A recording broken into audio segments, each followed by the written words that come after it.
नमस्कार, स्वागत है आप सभी का डीडी न्यूज पर। आप देख रहे हैं मिड डे प्राइम। मैं हूं ऋतु वर्मा। अगले 1 घंटे में हम बात करेंगे देश भर की बड़ी खबरों की। बताएंगे कि दुनिया भर में कौन कौन सी खबरों पर है सबकी नजर, क्या चल रहा है खेल और अर्थ जगत में, और कुछ झलकियां फिल्म, कला और संस्कृति के क्षेत्र से। लेकिन सबसे पहले शुरुआत बड़ी खबरों के साथ। विपक्ष के हंगामे के कारण दोनों सदनों की कार्यवाही दोपहर 2 बजे तक स्थगित। हंगामे को लेकर सरकार का विपक्ष पर पलटवार। कहा, गृहमंत्री के बयान को लेकर फैलाया जा रहा है भ्रम। कांग्रेस ने हमेशा किया है डॉक्टर अंबेडकर का अपमान।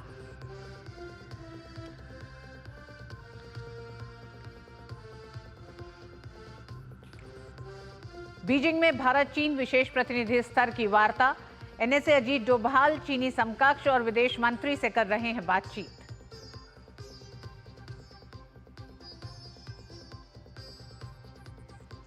हिंद महासागर क्षेत्र में भारत की रणनीति और होगी मजबूत। विशाखापट्टनम में आज नौसेना के बेड़े में शामिल होगा आईएनएस निर्देशक।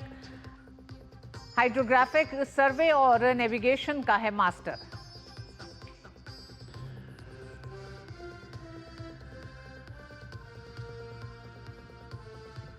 गाजा में बढ़ी संघर्ष विराम की संभावना। सीरिया के अंदर बफर जोन में पहुंचे नेतन्याहू। कहा, इजराइल की सुरक्षा प्राथमिकता।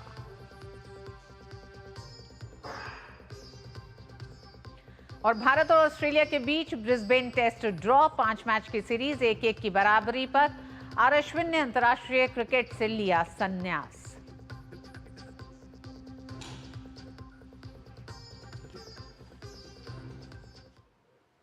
संसद के शीतकालीन सत्र का आज 18वां दिन है। लोकसभा और राज्यसभा दोनों सदनों में अंबेडकर के अपमान को लेकर हंगामा हुआ। विपक्षी सांसदों ने सदन में जय भीम के नारे लगाए, जिसके बाद दोनों सदनों की कार्यवाही दोपहर 2 बजे तक के लिए स्थगित कर दी गई। कांग्रेस और अन्य विपक्ष के सांसदों का आरोप है कि गृहमंत्री अमित शाह ने बाबा साहेब अंबेडकर का अपमान किया है।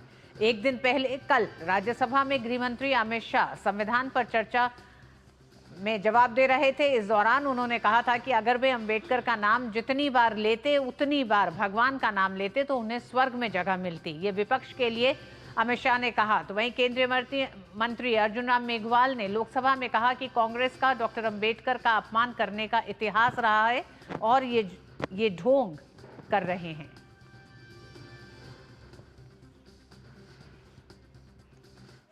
बाबा साहब का अपमान करने वाले लोग हैं और हम बाबा साहब का सम्मान करने वाले लोग हैं।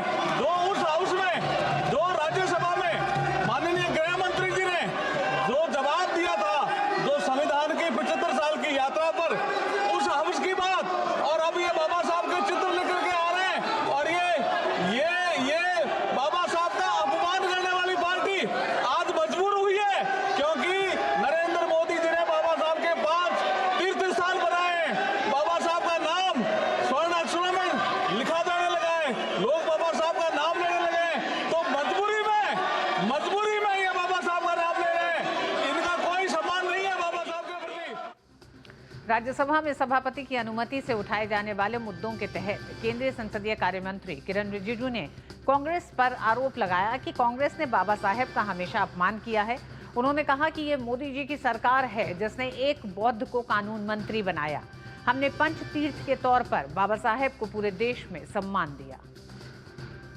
1952 के बाद फिर दोबारा जब बाई इलेक्शन हुआ, उस बाई इलेक्शन में भी कांग्रेस पार्टी ने विदर्भ में बाबा साहब को फिर से हराया है। कांग्रेस पार्टी ने, अगर बाबा साहब को कांग्रेस पार्टी नहीं हराते तो 52 के बाद भी बाबा साहब दोबारा चुन के सदन में पार्लियामेंट के मेंबर होते। बाबा साहब भीमराव जैसे आदमी को इन्होंने हरा करके देश के साथ इन्होंने खिलवाड़ किया है।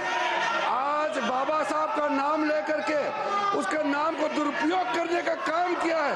उसी को गृह मंत्री ने बताया था कि बार बार अंबेडकर का नाम लेकर के उन्होंने छल कपट करने का काम किया है। वरना क्या कारण था सर? मैं सर एक बौद्ध हूँ, मैं बाबा साहब के बताए हुए रास्ते पर चलने वाला इंसान हूँ। और संसद से हमारे सहयोगी ऋषि कुमार इस पूरे मसले पर जुड़ रहे हैं। ऋषि, पहले विपक्ष की मांग थी कि संविधान पर चर्चा हो। सरकार ने इस मांग को माना और राज्यसभा और लोकसभा दोनों सदनों में संविधान को लेकर चर्चा हुई और संविधान की चर्चा में स्वाभाविक था। बाबा साहब भीमराव अंबेडकर का जिक्र ही नहीं बल्कि संविधान के एक बड़े आधार के रूप में वो हैं, तो उन पर चर्चा हुई। इस चर्चा के दौरान कई मुद्दे आए। अब आखिर इस पूरी चर्चा के खत्म होने के बाद आज विपक्ष का ये रुख क्या है, जिसमें वो लगातार ये आरोप लगा रहे हैं, स्थगन प्रस्ताव लेकर आए हैं कि बाबा साहब का अपमान किया सरकार ने। देखिए, तो जहाँ तक इस पूरे मसले को अगर हम देखें तो संविधान पर चर्चा दोनों सदनों में हुई और राज्यसभा में जब ये चर्चा का जवाब गृह मंत्री के द्वारा दिया जा रहा था, तो ऐसे में कल जब हमने देखा था कि चर्चा जब ये समाप्त होने को थी और जवाब चल ही रहा था, उस समय भी विपक्ष ने इस तरीके की कोई आपत्ति खास नहीं की थी। मुझे लगता है कि जब उन्होंने बाद में आज इसको क्लिप के पूरी तरीके से वायरल भी किया है, सरकार का भी आरोप है कि एक भाषण के अमुक भाग को निकालकर वायरल करके एक मुद्दा बनाने की कोशिश की जा रही है। इसमें एक चीज़ और देखने वाली है, जैसे कि हम कल से और परसों 2 दिन लगातार हमने देखा कि सत्ता पक्ष ने विपक्ष को तमाम मुद्दों पर कटघरे में खड़ा किया। एक तो संविधान में संशोधनों को लेकर, तो वहीं बाबा साहब को लेकर भी विपक्ष को कटघरे में, खासतौर से कांग्रेस को कटघरे में खड़ा किया गया था कि किस तरीके से उन्होंने बाबा साहब का अपमान किया। और जो तमाम तथ्य थे, उन तथ्यों को भी सदन के पटल पर अपने भाषणों के माध्यम से सत्ता पक्ष ने रखा। मुझे लगता है उसकी प्रतिक्रिया के स्वरूप में उन्होंने भाषण के एक पार्ट को निकालकर, जो कि सत्ता पक्ष का भी कहना है, आज उसको मुद्दा बनाकर धरना प्रदर्शन किया और दोनों ही सदनों में हंगामा किया। जबकि सत्ता पक्ष का कहना है कि ऐसा करने वाली कांग्रेस के पास ऐसा कोई अधिकार नहीं है, क्योंकि उन्होंने खुद बाबा साहेब का अपमान किया था। ये जो बहुत सारी बातें हैं, खासतौर से कल हमने देखा था कि नेता सदन ने राज्यसभा में यहाँ तक कहा था कि बाबा साहब को संविधान के निर्माता समिति के अध्यक्ष भी कांग्रेस के कुछ नेता नहीं बनाना चाहते थे, वो तो गांधी जी के हस्तक्षेप की वजह से बनाया गया। मुझे लगता है कांग्रेस की असहज स्थिति को लेकर उन्होंने इस तरीके की रणनीति बनाई और आज ये मुद्दा पूरी तरीके से दोनों सदनों में रखा गया। इसमें उन्होंने सीधा हमला केंद्रीय गृह मंत्री पर बोला और कहा कि उन्होंने अपने भाषण में अपमान किया। लेकिन वहीं दूसरी तरफ हम देखें तो यहाँ पर सत्ता पक्ष की तरफ से, खासतौर से संसदीय कार्य मंत्री ने एक पक्ष रखते हुए कहा कि जिस तरीके से प्रधानमंत्री नरेंद्र मोदी के नेतृत्व में बाबा साहब को लेकर, पंचतीर्थ से लेकर और उनके विचारधारा को आगे बढ़ाने की कोशिश की गई है, कांग्रेस शासनकालों में ऐसा नहीं हुआ था। पंचतीर्थों में उन्होंने तमाम चीज़ों का जिक्र किया, चाहे वो दादर में चैत्य भूमि हो या महू में उनका जन्म स्थान हो, दिल्ली में जो जहाँ पर वो रहे थे वो हो, लंदन का अब उनका आवास रहा हो। तो इन सारी चीज़ों को सत्ता पक्ष ने रखा है। अब 2 बजे दोनों ही सदन स्थगित हैं, देखते हैं उस समय क्या स्थिति बनती है। लेकिन जो गतिरोध है वो इस मुद्दे पर दोनों सदनों में बहुत तीखा हुआ है। जी ठीक, ऋषि, कल 85 मिनट के अपने जवाब में गृहमंत्री अमित शाह ने बहुत साफ अपनी शुरुआत में ही, जहां दोनों ही तरफ से संशोधन जो संविधान में किए गए, यानी कांग्रेस के दौर के तमाम संशोधनों का और भाजपा के दौर के संविधान संशोधनों का जिक्र करते हुए एक तुलना सामने रखी कि जिसमें उन्होंने कहा कि कांग्रेस ने जितने संविधान में संशोधन किए वो सभी संशोधन अपने निजी स्वार्थ के लिए थे, सत्ता में बने रहने के लिए थे, बल्कि जो भारतीय जनता पार्टी जो संशोधन लेके आई है तमाम, वो लोकतंत्र को मजबूत करने के लिए। क्या दोनों सदनों में तकरीबन हम मान सकते हैं कि 30 से 35 घंटे की लंबी चर्चा चली, जिसमें कई ऐसे वाक्य सामने आए जो कि देश को नहीं भी पता था कि किस तरह से बाबा साहब अम्बेडकर को भारत की पहले कैबिनेट, जिस समय प्रधानमंत्री जवाहरलाल नेहरू थे, उन्हें इस्तीफा देना पड़ा। साथ ही साथ किस तरह से कांग्रेस ने अपने निहित स्वार्थों में बाबा साहब अम्बेडकर के सम्मान को कम किया समय समय पर, कभी चुनाव हराकर, कभी भीतर की राजनीति को लेकर, और किस तरह से उन्हें दरकिनार किया गया। क्या इन सब मसलों से कांग्रेस बैकफुट पे आई? एक ऐसी चर्चा की मांग कर रही थी जिसमें उसे लग रहा था कि वो लोकसभा चुनाव से लेकर अभी तक संविधान के मुद्दे को बड़ा मुखर होकर उठा रही है, लेकिन सरकार ने उसकी कलई खोली है। क्या आपको लगता है बैकफुट पे कांग्रेस आ गई है? बिल्कुल, देखिए, ये कांग्रेस का और बाबा साहब का जो संबंध रहा है, बाबा साहब ने खुद अपने किताबों में उल्लेख किया है कि कांग्रेस किस तरीके से उनके साथ व्यवहार करती रही है। तो ये तो ऐतिहासिक तथ्य हैं, इससे कांग्रेस नकार नहीं सकती है। यहाँ तक कि जो उनके चुनाव का जो मामला था, उन्होंने जो चुनाव लड़ा था, उसमें सभी को पता है कि किस तरीके से एक कैंडिडेट को उतार कर और एक पूरे सोची समझी षड्यंत्र के तहत उनको हराने की कोशिश की गई थी। और उस समय मैं आपको बता दूं कि बाबा साहब ने उस समय चुनाव आयोग में भी शिकायत की थी कि इस चुनाव में कांग्रेस ने चुनावों को प्रभावित करने के लिए कुछ ऐसे तथ्यों का इस्तेमाल किया है, कैसे ऐसे लालच जनता को देने का कोशिश की है जिससे कि इसमें टेम्परिंग चुनाव को प्रभावित करने की बात है। ये ऐतिहासिक तथ्य हैं, ये चुनाव आयोग में शिकायत दर्ज है उनकी। तो ये जो ऐतिहासिक तथ्य हैं, मुझे लगता है कांग्रेस के सामने आज भी दुविधा का कारण बन जाते हैं। और जिस तरीके से संविधान में संशोधनों का जो सिलसिला हुआ था उस दौर में, अब कल भी बात कर रहे थे कि जो 42वां संविधान संशोधन था, जो मिनी कॉन्स्टिट्यूशन के नाम से जाना जाता है, और उसमें इतने ताबड़तोड़ संविधान संशोधन किए गए थे। 39वां जो संविधान संशोधन था वो सरकार बचाने के लिए किया गया था। और यहाँ तक कि साबानो केस था, उसमें भी जो संविधान में एक तरीके से पार्लियामेंट में कानून लाकर उसको बचाने की कोशिश की गई, अपने मुद्दों को जो सियासी मुद्दों के रूप में उसको आगे बढ़ाने की कोशिश की गई।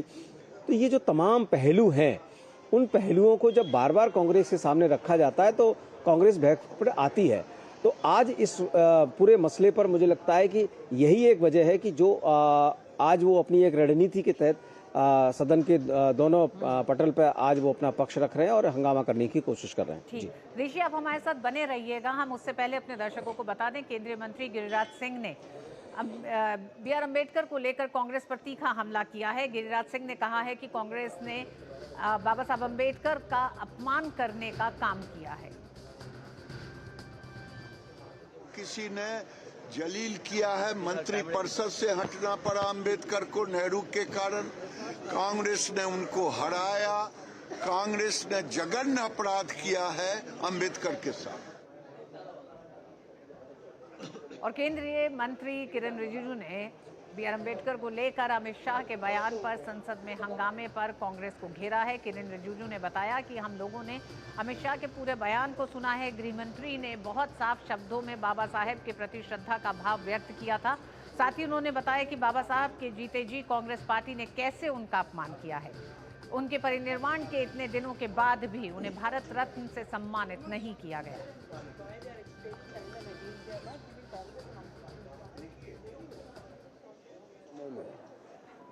कांग्रेस पार्टी और उसके कुछ साथी दलों ने कल गृह मंत्री अमित शाह जी ने जो भाषण दिया राज्यसभा में, उसका एक छोटा सा क्लिप निकाल करके तोड़ मरोड़ करके उसको वायरल करके बाबा साहब भीमराव अंबेडकर के नाम में जो गलत काम कर रहे हैं, मैं उसको खंडन करना चाहता हूँ। गृह मंत्री जी कल बहुत साफ शब्दों में पूरा अच्छी तरह से बताया कि कांग्रेस पार्टी ने बाबा साहब भीमराव अंबेडकर के जीते जी किस तरीके से उनको तिरस्कार किया, अपमानित किया।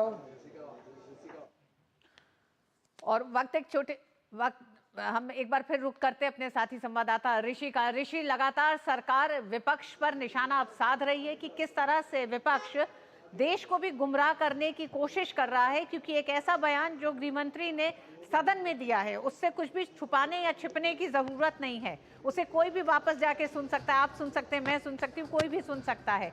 ऐसे में कांग्रेस को लेकर सिलसिलेवार तरीके से जो बातें कल अमित शाह ने रखी, साथ ही साथ सदन में सरकार की तरफ से रखी गई हैं कि किस तरह से बाबा साहब अम्बेडकर का अपमान किया गया। साथ ही ऋषि, क्योंकि आप देश की राजनीति और उत्तर प्रदेश की राजनीति को बड़ी नजदीक से देखते हैं, इसलिए भी आपसे जानना चाहती हूँ, बीएसपी प्रमुख मायावती हमेशा से अपनी रैलीज में जिन बातों को कहती रही हैं अपने वोटर्स से, उस समाज से, कि किस तरह से बाबा साहब अम्बेडकर का अपमान कांग्रेस करती रही है, क्या आपको लगता है कि आज सदन से वही सारे वाक्य, वही इतिहास में दर्ज जो बंद हो गई घटनाएं हैं, उन्हें आज सदन से तेज आवाज में देश के लोगों तक पहुंचाए और ये कांग्रेस को कहीं ना कहीं डराता है?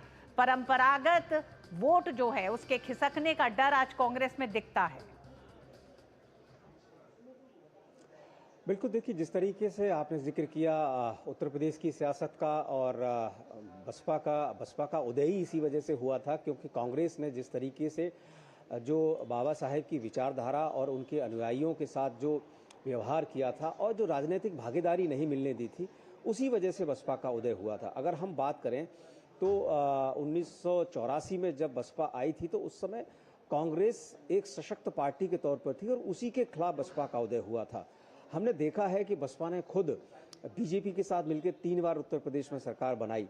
तो कहीं ना कहीं ये जो पूरा का पूरा राजनीतिक घटनाक्रम है, उस घटनाक्रम में इस संसद में जो चर्चा हुई अभी 4 दिन, उसमें कांग्रेस के ऊपर जो लगातार हमले किए गए, उसी का ये मुझे लगता है कि परिणाम है कि कांग्रेस बैकफुट पर गई और उसी वजह से उन्होंने जैसा कि बीजेपी आरोप लगा रही है, सत्ता पक्ष आरोप भी लगा रहा है कि एक भाषण के एक सिर्फ हिस्से को काट कर उसको तोड़ मरोड़ कर पेश करने की बात ट्रेजरी बेंचेस की तरफ से ये आरोप कांग्रेस पर लगाया जा रहा है। साथ ही साथ जिस तरीके से तथ्य रखे गए, मुझे लगता है बहुत सारे तथ्य जो लोगों को नहीं पता थे वो सदन के पटल पर जब आए हैं, तो इस वजह से सबसे बड़ी दिक्कत कांग्रेस के सामने आई है। ऐतिहासिक रूप से अगर हम देखें तो 1989 से पहले बाबा साहेब के नाम को लेकर देश में एक कॉन्टेक्स्ट हुआ करता था जो बहुत ही कम लोगों को पता होता था। जब उन्हें जनता दल की सरकार आई और उसमें भी जो बीजेपी का उनको बाहर से समर्थन था, उन सबका दावा है कि बाबा साहब को सम्मान देने की जो प्रक्रिया शुरू हुई थी बीपी सिंह सरकार में, तभी से उनको भारत रत्न मिला। सेंट्रल हॉल में उनका तेल चित्र लगाया गया और उस समय के बाद जो तमाम अनुयायियों के बीच में एक संदेश गया कि देश में बाबा साहब का क्या योगदान रहा, कैसे उन्होंने देश को आगे बढ़ाने की प्रक्रिया हुई। इस सरकार ने एक और चीज़ की कि बाबा साहब के जितने सिद्धांत थे उन सिद्धांतों को भी क्रमवार तरीके से आगे बढ़ाया। जैसे कि अगर हम बात करें कि आरबीआई का जो उसका जो निर्माण हुआ वो प्रॉब्लम ऑफ रूपी का जो उनका जो थीसिस थी उसके बेस पे किया गया। अगर भारत में जो बांध बने हैं वो बाबा साहब ने जो भारत के विकास के लिए जो थ्योरी दी थी उसके ऊपर बने हैं। अगर छोटे राज्यों की संकल्पना की बात करें तो बाबा साहब ने पूरी एक किताब एनिहिलेशन ऑफ कास्ट और इन सब चीज़ों में जातिगत समस्याओं को भी जिक्र किया है और छोटे राज्यों की संकल्पना उन्होंने विस्तार से अपनी पुस्तकों में जो बाबा साहब के वाड्य में है उसके माध्यम से देश के सामने रखी। इन सब चीज़ों को पहली बार सरकार के स्तर पर देश के सामने रखने का काम जनता पार्टी सरकार के दौरान हुआ और उस क्रम को इस सरकार के दौरान और ज़्यादा आगे बढ़ाया गया। इसी से मुझे लगता है कि ये जो पूरा का पूरा जो मूवमेंट है, जो इसी वजह से इस सरकार को तमाम समर्थन भी मिला, दलित वोट बैंक के तौर पर उनको समर्थन मिला। उन्होंने जो सीटें जीत कर आते हैं, अगर हम बात करें जो आरक्षित सीटें होती हैं उसमें सबसे ज़्यादा सीटें जो पार्टी ज़्यादा निकालती है सत्ता में वही आती है। ये एक बहुत बड़ा फैक्ट है और इसमें हमने देखा है कि पिछले 2 चुनावों में लोकसभा में लगातार बीजेपी ने उन आरक्षित सीटों पर जीत दर्ज की है। तो ये कहीं ना कहीं कांग्रेस के लिए जो दलित वोट बैंक है, दलित राजनीति है, उसमें प्रवेश करने की जो कोशिश बार बार होती है उसको जब चोट पहुंचाई जाती है तब इस तरीके का हंगामा देखने को मिलता है। अब देखना होगा कि इस पर क्या परिस्थिति आगे बढ़ती है, क्योंकि 2 बजे दोनों ही सदन एक बार फिर से शुरू होंगे, तब सत्ता पक्ष की तरफ से क्या कुछ बातें और रखी जाती हैं और विपक्ष का उसमें क्या भूमिका होती है, ये अब देखना होगा। जी बिल्कुल ऋषि, और लगातार सरकार जिस तरह से पलटवार कर रही है विपक्ष पे, उसमें सरकार का ये भी कहना है कि बाबा साहेब भीमराव अंबेडकर के योगदान को दरकिनार करते हुए भारत रत्न जैसे सर्वोच्च सम्मान से भी सम्मानित करने के लिए कांग्रेस ने कभी कोई पहल नहीं की। ये पहल भी मोदी सरकार द्वारा की गई और ये भी देखा गया ऋषि, और इसका जिक्र भी आया पूरे इस संसद की इस पूरी चर्चा में संविधान को लेकर कि किस तरह से भारत रत्न को खुद ही जवाहरलाल नेहरू ने अपने ही दौर में अपने आप को दिया, लेकिन संविधान के निर्माता और भीमराव अंबेडकर जिनका बड़ा योगदान इस देश में है, उनके लिए वो भारत रत्न की पहल नहीं की गई थी कभी कांग्रेस में। और ऋषि आप हमारे साथ बने रहिएगा। उससे पहले हम बता दें, प्रधानमंत्री विपक्ष के आरोप पर एक्स पर प्रधानमंत्री ने लिखा है कि हमारी सरकार ने पंचतीर्थ डॉक्टर अंबेडकर से जुड़े 5 प्रतिष्ठित स्थानों को विकसित करने के लिए काम किया है। कई दशकों से चैत्य भूमि के लिए जमीन का मुद्दा लंबित था। हमारी सरकार ने न केवल इस मुद्दे को सुलझाया बल्कि मैं वहां प्रार्थना करने भी गया हूं। प्रधानमंत्री का एक तरह से ये बड़ा बयान है, जिस तरह से विपक्ष लगातार हमलावर हो रहा है सरकार पर, ये कहकर कि बाबा साहब अंबेडकर का अपमान सरकार ने किया है। प्रधानमंत्री ने अपने एक ट्वीट में आगे लिखा है, हम जो भी हैं वो डॉक्टर बाबा साहब भीमराव अंबेडकर की वजह से ही हैं। प्रधानमंत्री का एक बड़ा ट्वीट एक सामने आ रहा है। विपक्ष का पलटवार करते हुए, विपक्ष को आईना दिखाते हुए कि किस तरह से बाबा साहब भीमराव अंबेडकर का कांग्रेस ने लगातार पिछले 75 सालों में सिर्फ अपमान किया है।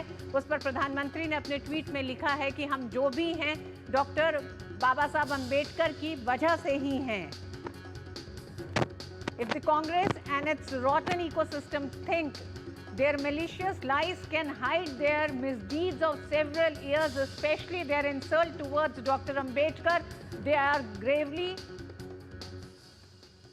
हम जो भी हैं वो डॉक्टर बाबा साहब अंबेडकर की वजह से हैं, प्रधानमंत्री ने कहा। प्रधानमंत्री ने आगे कहा कि कई दशकों से चैत्य भूमि के लिए जमीन का मुद्दा लंबित था। हमारी सरकार ने पिछले एक दशक में डॉक्टर बाबा साहब अंबेडकर के सपने को पूरा करने के लिए अथक काम किया है।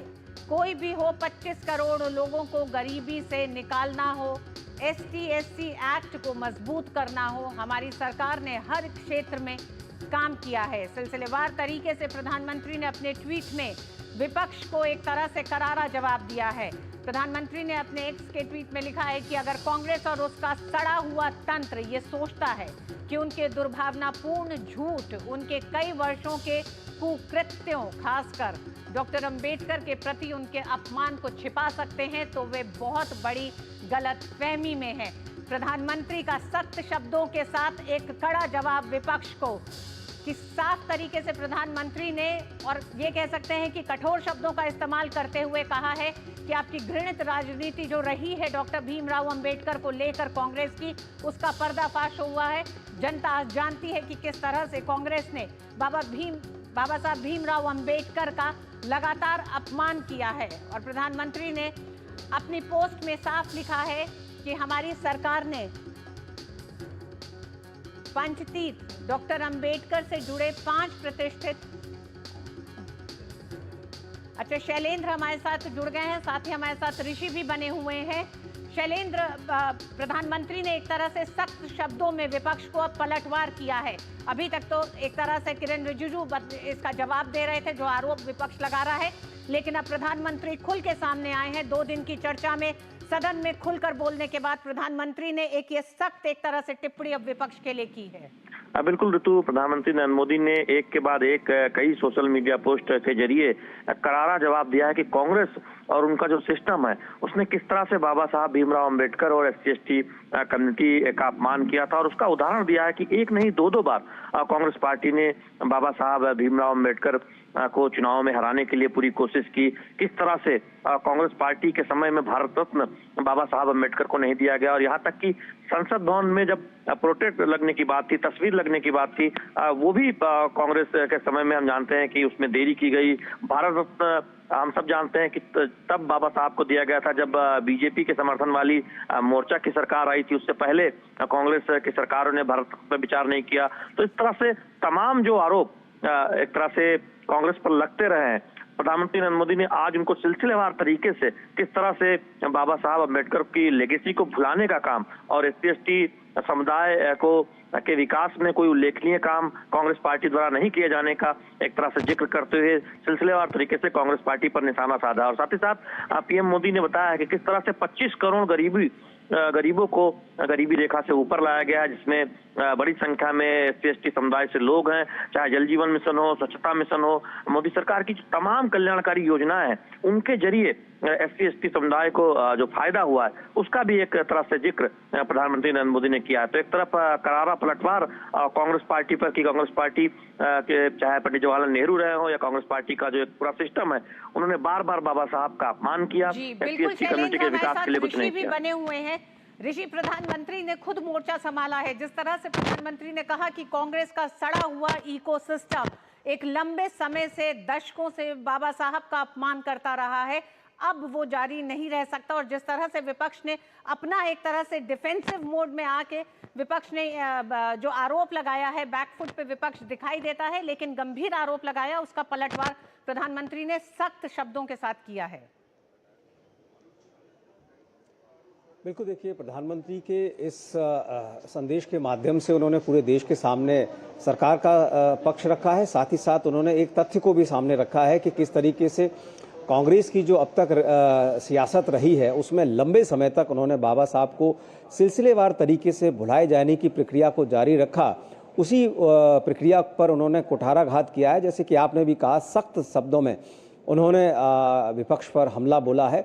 ये कहीं ना कहीं बताता है कि जिस तरीके से उन्होंने अपनी सरकार की प्रतिबद्धता है और उनकी जो विचारधारा है उसको अपनाने की जो प्रयास किए हैं और इस सरकार में समाहित करने की कोशिश की है, इन सब चीज़ों को उन्होंने एक बार फिर से अपने इस संदेश के माध्यम से विपक्ष पर हमला बोला है। कहा है कि इस तरीके के जो प्रयास हैं वो कांग्रेस की उसी मनोदशा को दर्शाते हैं जिसमें कि वो बार बार अपने ही द्वारा किए गए कृत्यों को जब खुलासा होता है तब वो बौखला जाती है। इस तरीके की जो बातें हैं, मुझे लगता है कि अब ये खुलकर मसला आमने सामने का हो गया है, क्योंकि विपक्ष ने जिस तरीके से आज कोशिश की उस पर अब प्रधानमंत्री का ये जो करारा जवाब है, इसके बाद कह सकते हैं कि सरकार ने एक बार फिर से विपक्ष को कटघरे में खड़ा किया है। बाबा साहब के द्वारा, उनके द्वारा जो बाबा साहब का जो अपमान किया गया है अब तक और उनकी विचारधारा से देश को दूर ले जाने की कोशिश की गई है। तो और यहाँ तक कि प्रधानमंत्री ने कहा कि वो जो कुछ हैं वो उनके द्वारा, बाबा साहब के द्वारा बनाए गए संविधान और उनकी विचारधारा और देश के लिए उन्होंने जो सबको समानता और जो स्वतंत्रता के लिए जो संविधान में प्रावधान किए उसी की वजह से हैं। तो उन्होंने अपनी एक प्रतिबद्धता, एक विचारधारा के साथ, बाबा साहब की विचारधारा के साथ अपनी सम्मिलित की है और कहीं ना कहीं विपक्ष पर करारा जवाब दिया है अब तक जो सियासत विपक्ष कर रहा था उसको लेकर। जी ऋषि, प्रधानमंत्री ने जो लिखा है एक्स पोस्ट पर वो भी बताना बड़ा ज़रूरी है। प्रधानमंत्री ने बहुत साफ शब्दों में लिखा है कि अगर कांग्रेस और उसका सड़ा हुआ इकोसिस्टम अगर ये सोचता है कि वे दुर्भावनापूर्ण झूठ फैलाकर वर्षों के अपने बुरे कर्मों, खासकर डॉक्टर अंबेडकर के अपमान को छिपा लेंगे तो वे गंभीर गलती कर रहे हैं। भारत के लोगों ने बार बार ये देखा है कि कैसे एक परिवार के नेतृत्व वाली एक पार्टी ने डॉक्टर अंबेडकर की विरासत को मिटाने के लिए और SC/ST समुदायों का अपमान करने के लिए हर संभव डर्टी ट्रिक का इस्तेमाल किया। डर्टी ट्रिक का इस्तेमाल किया की बात वापस हमें ले जाती है कि किस तरह से बाबा साहब अंबेडकर के दोनों चुनाव में हराने का जो पूरी प्लानिंग कांग्रेस की थी वो कांग्रेस सफल हुई थी और उनका अपमान किया गया था, जिस तरह से उन्हें चुनाव हराया गया था। बिल्कुल, देखिए ये जो संविधान पर चर्चा हुई, मुझे लगता है उसके दौरान जितने भी तथ्य आए, खासतौर से एक तथ्य जो रखा गया नेता सदन राज्यसभा की तरफ से कि जो संविधान की जो ड्राफ्टिंग कमेटी के जो चेयरमैन बनाने की जो बात थी वो भी गांधी जी के प्रयासों की वजह से हुई थी। उन्होंने सीधा आरोप लगाया था कि नेहरू नहीं चाहते थे कि वो ड्राफ्टिंग कमेटी के चेयरमैन बने। तो अभी तक कांग्रेस जो है ये दावा करती रही थी कि ड्राफ्टिंग कमेटी के चेयरमैन बनाने में उनकी भूमिका रही थी, लेकिन जब विपक्ष ने इसी पर हमला बोला, मुझे लगता है ये उनके लिए ज़्यादा असहज करने वाली स्थिति रही थी। इसी वजह से ट्रेजरी बेंचेस की तरफ से साफ आरोप लगाया गया है कि एक भाषण के एक अमुक भाग को तोड़ मरोड़ कर रखा जा रहा है। ऋषि, इसी में सिर्फ जोड़ना चाहेंगे, जहां आप ड्राफ्टिंग कमेटी की बात कर रहे हैं कि किस तरह से गांधी जी के पेशकश पे उन्हें रखा गया या उनके बहुत कहने पे रखा गया। जवाहरलाल नेहरू नहीं चाहते थे उन्हें उसका चेयरमैन बनाना। वहीं किरण रिजिजू ने बहुत साफ उस चिट्ठी, उस पत्र का जिक्र किया जो बाबा साहब अंबेडकर ने जवाहरलाल नेहरू को लिखा कैबिनेट से इस्तीफा देते हुए, कि किस तरह से वो लगातार मांग कर रहे थे कि उन्हें एडवाइजरी कमेटी में रखा जाए, उन्हें कोई कैबिनेट बर्थ दिया जाए, उन्हें कोई इस तरह का पद दिया जाए कि जिसमें वो दलित समाज को लेकर कुछ अपनी नई नीतियां, कुछ इस तरह की नीतियां बनाई जाएं जिसका एक असर उनके राजनीतिक, सामाजिक, शैक्षणिक जीवन में बदलाव लेके आए दलितों के लिए। और बाबा साहब अंबेडकर का सिद्धांत यही था कि शिक्षा के जरिए एक बड़ा बदलाव दलित या शोषण होते हुए उस समाज में के जीवन में एक बदलाव लेके आया जा सकता है, जिसको लेके वो कुछ नीतियों पे काम करना चाहते थे, एक बड़ा बदलाव लेके आना चाहते थे, लेकिन उससे भी उन्हें रोका गया। बिल्कुल, देखिए जहाँ तक जो संविधान की जो ड्राफ्टिंग कमेटी के चेयरमैन के तौर पर जब उन्होंने संविधान के निर्माण की प्रक्रिया पूरे होने पर सेंट्रल हॉल में जो अपना भाषण दिया था, अंतिम भाषण संविधान को लेकर, तब उन्होंने साफ कहा था कि बहुत सारे ऐसे प्रावधान वो लाना चाहते थे लेकिन उनकी मजबूरी थी क्योंकि कांग्रेस उन सब चीज़ों को रखने नहीं दे रही थी। और इसी वजह से बहुत सारी ऐसी बातें थीं जिनको के लेकर बाबा साहब की कोशिश थी कि नेहरू इन सब चीज़ों को माने। और यहाँ तक कि हिंदू कोड बिल को लेकर भी उन्होंने कहा था कि ये एक क्रांतिकारी कदम होगा, आप इसे आगे बढ़ाने दीजिए। जब बहुत सारी चीज़ों को लगातार उन्होंने करने से रोका गया, तब उन्होंने अपने पत्र के माध्यम से कहा कि जिस वजह से मैं आपकी कैबिनेट में शामिल हुआ था, अगर वो वजह ही पूरी नहीं हो पा रही है, जिन वंचित लोग और शोषित वर्ग के लिए मैंने इस सरकार में शामिल होने की सहमति दी थी, अगर वही पूरी नहीं हो पा रही है तो मुझे आपके सरकार में रहने का कोई मकसद समझ में नहीं आता है। इसी वजह से उन्होंने इस्तीफ़ा दिया। बहुत सारे ऐसे पहलू थे, जैसे कि आपने भी जिक्र किया कि SC/ST एक्ट की अगर हम बात करें तो उसमें भी जो प्रावधान लाने के लिए जो बातें रखी गई थी, उसमें भी उस समय संविधान के प्रक्रिया में उसको शामिल नहीं किया गया था। उसको बाद में संविधान संशोधन के जरिए उसको रखा गया था। तब अंबेडकर ने कहा था कि देर आए लेकिन दुरुस्त आए। तो ये बहुत सारी बातें ऐसी हैं जो ये बताती हैं कि बड़ी मुश्किल से उन्हें काम करने का मौका मिल पा रहा था। बहुत सारी ऐसी चीज़ें थी जो दबाव में हैं, और यहाँ तक कि एक बार तो उन्होंने ड्राफ्टिंग कमेटी के चेयरमैन से ही इस्तीफा दे दिया था, और इसको मनाने की जो प्रक्रिया शुरू गई थी वो सरदार पटेल के द्वारा करनी पड़ी थी। सरदार पटेल को जाके दखल देना पड़ा, और उन्होंने बाबा साहब से आग्रह किया था कि आप संविधान की निर्माता समिति से इस्तीफा ना दें। तो ये जो पहलू हैं, जो तमाम ऐतिहासिक तथ्य हैं, इनको आप नकार नहीं सकते हैं। जब ये तथ्य सामने देश के रखे जाते हैं बार बार और सिलसिलेवार तरीके से रखे जाते हैं, तब मुझे लगता है कि कांग्रेस एक बार बार बैकफुट पर आती है और इस तरीके के जो हंगामा है और शोर शराबा है वो देखने को मिलता है। बिल्कुल ऋषि, जब हम बात करते हैं राजनीति में दलित समाज की या फिर बहुजन समाज पार्टी के उदय की भी, तो हम ये नहीं भूलते हैं कि किस तरह से आज तक बाबा साहब अम्बेडकर की बात बहुजन समाजवादी पार्टी करती रही, लेकिन सत्ता में जब 75 साल के भारत के इतिहास में 70 साल तक कांग्रेस रही है, तो कांग्रेस ने किस तरह से उनको नकारा है, उनका जिक्र नहीं किया है। एकमात्र पार्टी होती थी। भारतीय जनता पार्टी सत्ता में आई 2014 के बाद से बाबा साहब अम्बेडकर को लेकर जितने काम किए गए हैं, या फिर पंचतीर्थ की हम बात करें और तमाम उनके जितने भी उल्लेख सामने आए हैं, उसी में प्रधानमंत्री ने आज जो अपना ट्वीट किया है ऋषि, उसमें एक और महत्वपूर्ण बात प्रधानमंत्री ने अपने सिलसिलेवार तरीके से कहा कि डॉक्टर अम्बेडकर के प्रति कांग्रेस के गुनाहों को गिनाया है। उन्होंने कहा कि एक बार नहीं बल्कि 2 बार चुनाव में हार दिलाई। पंडित नेहरू ने उनके खिलाफ प्रचार किया और हार को प्रतिष्ठा का सवाल बनाया। उन्हें भारत रत्न देने से इनकार कर दिया गया। और साथ ही साथ ये भी बेहद महत्वपूर्ण बात प्रधानमंत्री ने, जो एक बार फिर हम ये कह सकते हैं कि उन्होंने अपने इस एक्स के पोस्ट के जरिए रखा है, क्योंकि ये तमाम बातें उन्होंने कही सदन में, उनके पोर्ट्रेट को संसद के सेंट्रल हॉल में गौरव का स्थान देने से इनकार कर दिया था कांग्रेस ने। तो ये बड़ा अपमान किया लगातार कांग्रेस ने। जो आज तक कोई राजनीतिक पार्टी बोलती है तो वो राजनीति से जोड़ के उसको देखा जाता है, लेकिन जब संसद में संविधान पे चर्चा होते हुए सत्ता पक्ष अब मुखर होकर अगर ये बोलती है कि देश में संविधान निर्माता बाबा साहब अम्बेडकर के योगदान को कांग्रेस ने 70 साल में नकारा है, तो कांग्रेस पे कई बड़े सवाल उठ खड़े हुए हैं। अपना नाम लिख दूंगा। बिल्कुल वही सवाल है जो आज उनको बार बार कचोटते हैं, क्योंकि जो बाबा साहब के साथ उनका व्यवहार रहा है, उसी व्यवहार की आज कहते हैं कि परिणति है उनके सामने है कि आज वो सियासत में किस तरीके से कांग्रेस पार्टी की स्थिति है।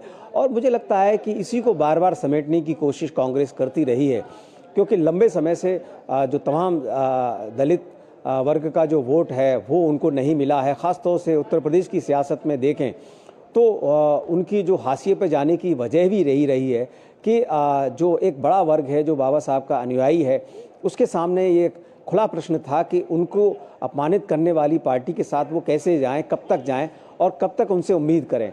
लेकिन जब उन्हें एक विकल्प मिला, उस विकल्प में ख़ास तौर से जब जनता दल का विकल्प के तौर पर उस समय उन्होंने उनका साथ दिया, तो उसके बाद आज की जो सरकार है ये भी उनके विकल्प में शामिल हुई, और इसमें उन्होंने बड़ी तादाद में जो आरक्षित सीटें थी वहाँ पर भारतीय जनता पार्टी जीत कर आई। तो ये कहीं ना कहीं बताता है कि उनका जो भरोसा था उसको ये प्रधानमंत्री मोदी के नेतृत्व में उन चुनावों में उनको मिला।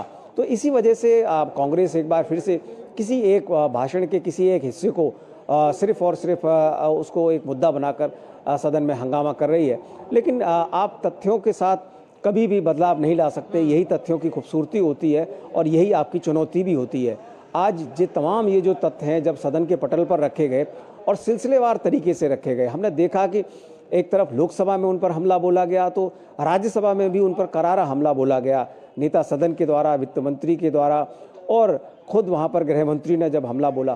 तो ये जो पूरी की पूरी बातें हैं, और प्रधानमंत्री ने तो जैसे कि आपने जिन दो शब्दों का जिक्र किया है कि उन्होंने अपने संदेश में कहा है, ये जो बताता है कि कांग्रेस की जो सियासत है उसको वो इस माध्यम से आगे नहीं बढ़ने देना चाहते, और उनके लिए उनके पास एक पर्याप्त रणनीति है और देश के सामने उन चीजों का खुलासा करने का उनके पास मादा भी है। इसी वजह से बढ़ने देना, जी, या यूं कहें कि कांग्रेस की सियासत के उस खोखलेपन को जनता के सामने रखना कि आप भीमराव अंबेडकर का नाम लेंगे, आप दलित वोट को टारगेट करने की रणनीति अपनाएंगे, लेकिन आपने इतिहास में जो बाबा साहब अंबेडकर के साथ किया है वो जनता के सामने ना आए। आज जब जनता के सामने आया है तो कांग्रेस बौखलाई हुई है। शेखर अय्यर हमारे साथ जुड़ गए हैं।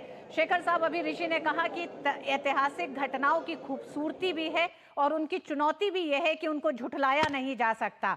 वक्त ने पलटी ली है, भारतीय जनता पार्टी सत्ता में। कांग्रेस 2024 के चुनाव में जिस तरह से संविधान को लहरा लहरा के मुद्दा बना रही थी और कह रही थी कि संविधान पे चर्चा चाहती है, चर्चा से क्या कांग्रेस की खुद की कलई खुल गई है। कांग्रेस का अब ये जो विरोध दोनों सदनों में है, संसद को न चलने देना है, और सत्ता पक्ष पे आरोप है कि अंबेडकर का अपमान किया है, कैसे आप देखते हैं? तो बिल्कुल आपने सही कहा, ऋषि जी भी जो कह रहे थे, आप जिस तरह बता रहे थे, क्योंकि 2 दिन की जो पार्लियामेंट में जो बहस चली पिछले हफ्ते और अभी भी आज इस हफ्ते भी, इससे कांग्रेस को लग रहा है कि भाई जिस मुद्दे को लेकर वो सरकार को घेरना चाहते थे खुद उस पे फंस गए। अब ये जो आज की जो बात लेकर जो बड़ी की जा रही है, सब जानते हैं कि गृह मंत्री अमित शाह जी ने कतई ये बात नहीं कही जो जिस बात को ये कह रहे हैं। आपको याद होगा पिछले लोकसभा चुनाव के कैंपेन के द्वारा समय में आपने देखा होगा अमित शाह जी का एक वीडियो को डॉक्टर किया गया था कि वो पूरे आरक्षण को खत्म करना चाह रहे हैं, या बीजेपी सत्ता में वापस आएगी तो आरक्षण खत्म हो जाए। एक प्रकार से झूठ फैला गया। मुझे लगता है इस तरह की एक कोशिश हो रही है, क्योंकि उनकी जो इकोसिस्टम है, उन्होंने काफी सोशल मीडिया में उस पार्ट को, जिस पार्ट में जो बातें बता रहे अमित शाह जी कि भाई आप अंबेडकर अंबेडकर कहते रहेंगे लेकिन किए कुछ नहीं। देखिए, बात तो यही तो रख रहे थे कि नाम के वास्ते आप जो भी कह रहे थे, लेकिन आपका कोई कमिटमेंट नहीं था। इसीलिए तो सारी चीजें जो आज प्रधानमंत्री अपने ट्वीट में रखे, उसका कारण यही था कि आपको जब आपको लगा कि अंबेडकर के नाम पे लोग अभी भी पूरे अटैच्ड हैं, उसकी वजह से आपकी सपोर्ट बेस पे सवाल खड़ा हो रहा है, तब जाके आपने अंबेडकर अंबेडकर कहने लगे। तो इसी बात को कल अमित शाह जी ने बहुत अच्छी तरह से रखा, पूरा हिस्टोरिकल बैकग्राउंड देते हुए। लेकिन ये जिस तरह आज कोशिश की जा रही है, जैसा कोई कंट्रोवर्सी, बड़ा कंट्रोवर्सी गया या उनकी स्टेटमेंट में कोई बड़ी विवाद शुरू हो गया करके दिखाना चाह रहे, मुझे लगता है सरासर एकदम फर्जी कंट्रोवर्सी है। इस पे वो ये नहीं है। शेखर साहब, आज हम 2024 के दौर में, 21वीं सदी के दौर में हम बात कर रहे हैं।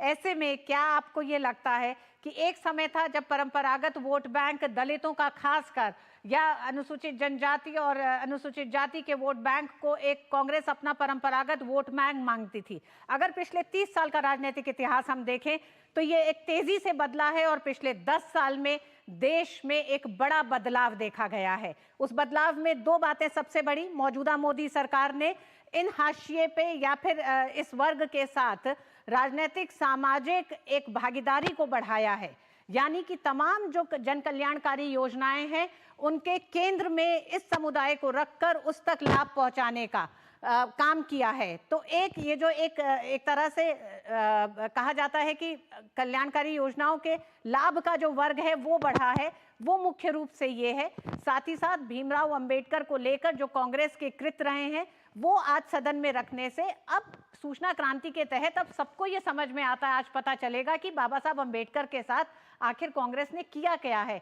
तो क्या ये घबराहट है, ये डर है? बिल्कुल रितु जी, देखिए कांग्रेस की डिक्लाइन तब से शुरू हुई जब धीरे धीरे करके जिस वोट को वो मानते थे कि अपना वोट है, कहीं जाएगा नहीं, वो जाके शिफ्ट होना शुरू हो गया। पहले कुछ वोट शिफ्ट हुए, ये जो रीजनल पार्टीज को शिफ्ट हुए, बाद में बीजेपी के पास आ गए, क्योंकि बीजेपी पिछले 10 साल में उनकी सरकारें राज्य में हो या केंद्र में हो, अनेक कार्यक्रम शुरू करके उन्होंने उस वर्ग का बहुत तरक्की किया है। कई कई स्कीम्स उनके लिए आज जारी है, जिससे लग रहा था कि जो उनके लिए कमिटेड वोट बैंक ये मानते थे, क्योंकि कांग्रेस का हमेशा स्ट्रेटेजी रहा भाई वोट बैंक के तौर पे सब कुछ सोचना चाहिए, लेकिन वो वोट नहीं रहा, क्योंकि वो देख रहे हैं कि भाई इनकी जितनी कमिटमेंट बोलते हैं उतनी कमिटमेंट नहीं हुआ है जमीन पर। जब जमीन पर हालतें बदलने लगे, जब सरकारें बदले, तब जाके इनको महसूस हुआ कि भाई हमारी कांग्रेस के अगर रिवाइवल होना था, किसी तरह दलित वोट वापस आना है। बिना दलित वोट कांग्रेस की रिवाइवल नहीं हो सकती, लेकिन दलित वोट आज दलित के समाज में एक प्रकार से जागृति पैदा हुई है। वो आप देख रहे हैं कि किस पार्टी क्या काम कर रहा है, क्यों इतने देर लगा, अभी 75 साल के बाद अभी क्यों हालत जाके चेंज हो रहे हैं, पहले क्यों नहीं हुए। जो कार्यक्रम चलाए जाते थे कितने तक उनकी उन वर्गों तक पहुंचा, ये सारी चीजें सामने हैं। देखिए, इससे तो कोई आप इतिहास को बदल नहीं सकते, आपकी ट्रैक रिकॉर्ड को बदल नहीं सकते। जाके इस तरह की कंट्रोवर्सी किया जा रहा है भाई ये बदलने के लिए बीजेपी, मतलब ये मुझे जो लग रहा है महाराष्ट्र के हार के बाद, हरियाणा के हार के बाद, अब कांग्रेस को लग रहा है भाई किसी तरह एक फर्जी कंट्रोवर्सी शुरू कर दो, ताकि जो कल जो अमित शाह जी का लाइव टेलीकास्ट हुआ था, पूरा भाषण सारे देश देख चुका है। देखिए फैक्ट सामने हैं, क्योंकि अमित शाह जी जो भी फैक्ट सामने रखे, वो तो जो फैक्चुअल बात बता रहे थे भाई ये तो हुआ, ये तो नहीं हुआ, आपकी अप्रोच यही थी। तो ये जब क्लियरली कल, मुझे लगता है कि कांग्रेस एक प्रकार की जो आज की जो आप देख रहे हैं, ये केवल एक डिफेंसिव एक अप्रोच है, ताकि क्योंकि उनको लग रहा है कि काफी डैमेज हो चुका है। ये 2 दिन बहस जो राज्यसभा में हुआ और पिछले हफ्ते जो लोकसभा में हुआ, और प्रधानमंत्री की जो लोकसभा में जो इंटरवेंशन रही, जो सारे बातें सामने रखे, और उसके बाद आज अगर अमित शाह जी का जो कल का जो बयान है लोकसभा राज्यसभा में, आज सब पेपरों में सुर्खियों में है, तो उससे कैसे डाइवर्ट करें, कैसे ये करें। फिर उनके सोशल मीडिया के लोग लगे हुए हैं भाई इससे थोड़ा निकाल के दिखा दो, अंबेडकर और गॉड के साथ इन्होंने करेक्ट कर दिया। लेकिन मुझे नहीं लगता है कि इस पर कोई ज्यादा फर्क पड़ेगा, क्योंकि सब लोग जानते हैं कि क्या सत्य है, क्या ये है। आप जानते हैं कि किस तरह लोकसभा चुनाव में जो वीडियो को डॉक्टर करके कि बीजेपी इसलिए ज्यादा सीटें चाह रही है, इसलिए मेहनत कर रही है ज्यादा सीटों के लिए, ताकि आरक्षण को बंद करने के लिए, जब वो सरासर झूठ था। कहीं भी ये नहीं था कि प्रधानमंत्री कहां बोले थे आरक्षण खत्म किए जाएंगे, लेकिन एक झूठ बीजेपी पर चिपकाने की कोशिश तो हुई थी, जिससे हो सकता है कि उत्तर प्रदेश जैसे राज्यों में, महाराष्ट्र जैसे राज्यों में कुछ डैमेज हुआ है। लेकिन उसके बाद तो कोर्स करेक्शन हुआ है, बीजेपी भी समझ गई है, बीजेपी नेतृत्व भी समझ गए कि ऐसे जब हरकतें करते हैं तो हमें तुरंत उस पर रिएक्ट करना है। इसलिए आज देख रहे हैं कि प्रधानमंत्री स्वयं ट्वीट करके दोबारा सामने ला दिए। जी ऋषि, प्रधानमंत्री का ट्वीट बहुत साफ ये बताता है कि ये ऐसा मामला है कि जिस पर भारतीय जनता पार्टी पीछे नहीं हटने वाली है। आप अगर किसी भी बयान को लेकर भ्रम पैदा करते हैं, इससे पहले भी कांग्रेस ने कई ऐसे बयानों को कई मसलों पर उठा के इस तरह का भ्रम पैदा करने की बात की, भ्रम फैलाने की बात की, लेकिन इस विषय पर जिस त्वरित एक तरह से तरीके से प्रधानमंत्री ने अब कड़े शब्दों के साथ पलटवार किया है, इस शब्द का इस्तेमाल करना कि सड़ा हुआ कांग्रेस का इकोसिस्टम, किस तरह से उसने बाबा साहब अम्बेडकर का अपमान किया है। क्या आपको लगता है कि 2014 से 2024 तक राष्ट्रीय राजनीति या फिर राज्यों के चुनाव में भी हम देखें, भले ही आप संविधान को लेकर 2024 में एक मुद्दा बनाने की कोशिश कांग्रेस कर रही हो, लेकिन महाराष्ट्र का चुनाव या फिर 2024 के भी चुनाव के जो आंकड़े हैं वो ये बताते हैं कि ये दांव बहुत ज्यादा कांग्रेस का चला नहीं।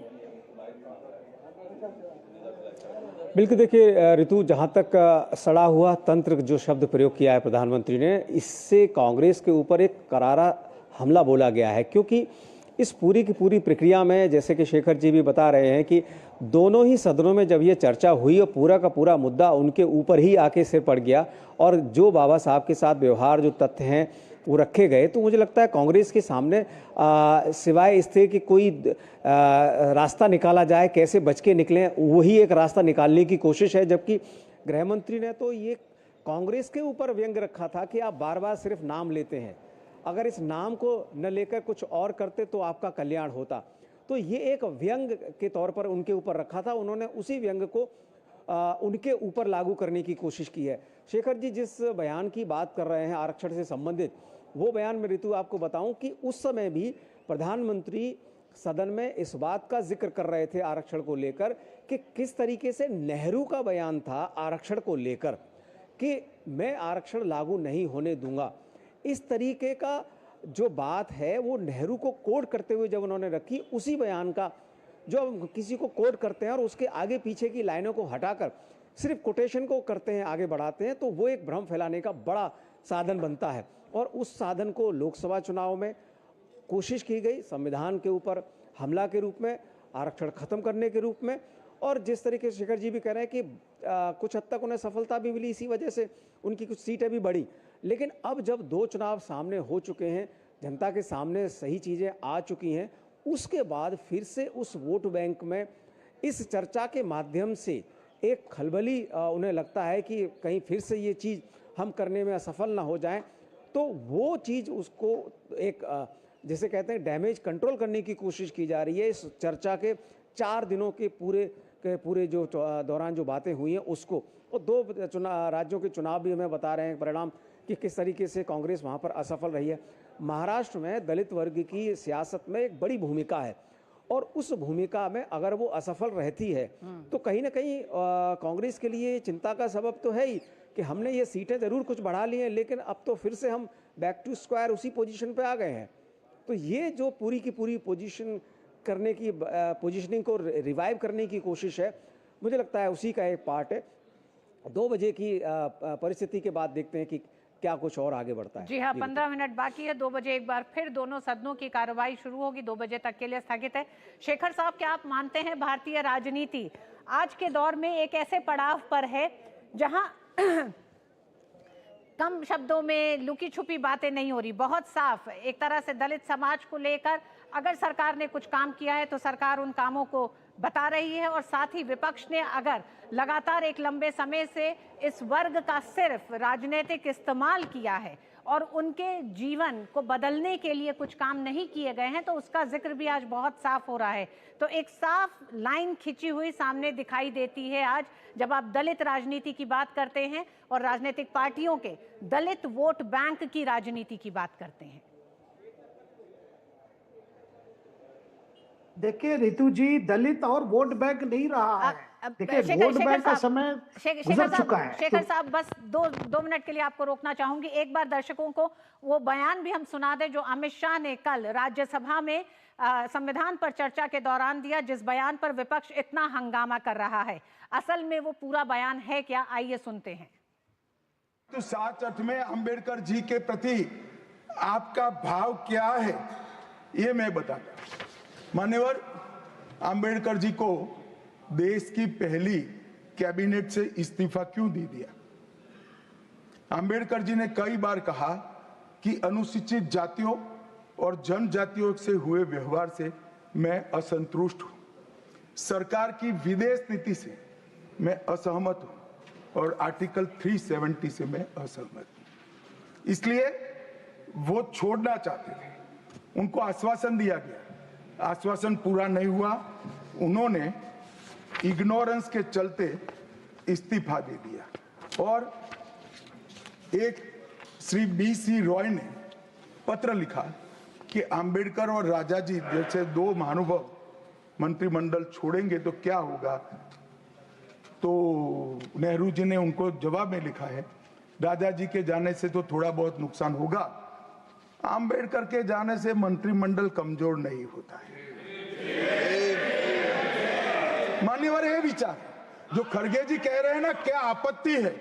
जिसका विरोध करते हो उसका वोट के लिए नाम देना कितना उचित है? क्योंकि अब अंबेडकर जी को मानने वाले पर्याप्त संख्या में आ गए हैं, इसलिए आप अंबेडकर अंबेडकर कर रहे हो। मान्यवर, मुंबई के मेयर ने एक पत्र लिखा था कि मऊ में अंबेडकर जी का स्मारक बनाना चाहिए। मऊ में जो अंबेडकर जी का जन्म स्थान था, सुझाव लिखा। उन्होंने कहा आमतौर पर स्मारक निजी पहल से बनाने चाहिए, यदि सरकार किसी प्रकार की सहायता करती है तो वो उचित नहीं होगा। उनके कितने स्मारक बने साहब? कोई स्मारक आम्बेडकर जी का नहीं बना, देश भर में नहीं बना। आम्बेडकर जी के स्मारक कब बने? जब भारतीय जनता पार्टी सत्ता में आई, तब मऊ में डॉक्टर आम्बेडकर के जन्म स्थान पर स्मारक बना, लंदन में अध्ययन करते थे वहां स्मारक बना, नागपुर में शिक्षा दीक्षावलित वहां बना, दिल्ली में महापरिनिर्वाण स्थल पर बना और मुंबई में चैत्य भूमि में भी बन रहा है। हमने 5 तीर्थ बनाए महामानव। मोदी ने एक्स अकाउंट पर इस पूरे वक्तव्य को साझा करते हुए उन्होंने कहा है कि उन्होंने इस पूरे बयान को सुनने के बाद कहा कि स्पष्ट हो जाएगा कि विपक्ष ने अपनी राजनीति के लिए इसे कैसे तोड़ मरोड़ कर पेश किया है। शेखर अय्यर साहब हमारे साथ जुड़े हुए हैं, ऋषि भी हमारे साथ बने हुए हैं। शेखर साहब, आपने भी सुना कि किस तरह से अमित शाह ने उन बातों को, यानी कि इतिहास के उन तथ्यों को सबके सामने रखा है। कांग्रेस ने जो किया है वो मिट नहीं जाएगा, वो दर्ज है इतिहास में, उसे रखना ही कांग्रेस को शायद अखर गया। बिल्कुल रितु जी, देखिए ये जो कोशिश प्रधानमंत्री और अमित शाह जी ने दोनों सदनों में जो बातें रखी है, ये बल कहने के लिए कांग्रेस का जो रवैया रहा है, देखिए भारत रत्न ना देना, उनकी प्रति जो भी जो काम बाद में हुआ उनकी ये को लेकर उनकी मेमोरी को आगे बढ़ाने के लिए, वो कांग्रेस के समय में क्यों नहीं हुआ। देखिए कहनी और करनी में जो फर्क जो है, उस फर्क को ही सामने लाया गया है। अब लेकिन आज राजनीति कैसे चलाना चाहती है कांग्रेस, बस बताते जाओ कि हमारे सिवा और कोई नहीं है दलितों के लिए, जब काम बहुत हो चुका है। पिछले 10 साल में तो बहुत काम हुआ है, जिसके वजह से आज अगर देखेंगे सबसे ज्यादा दलित या SC ST जो मेंबर ऑफ पार्लियामेंट का बीजेपी तरफ से है। यही कारण है कि भाई आपका वोट शिफ्ट हो गया, क्योंकि आपका समय था ये सब करने के लिए, आप क्यों नहीं किए, यही तो सवाल पूछ रहे थे।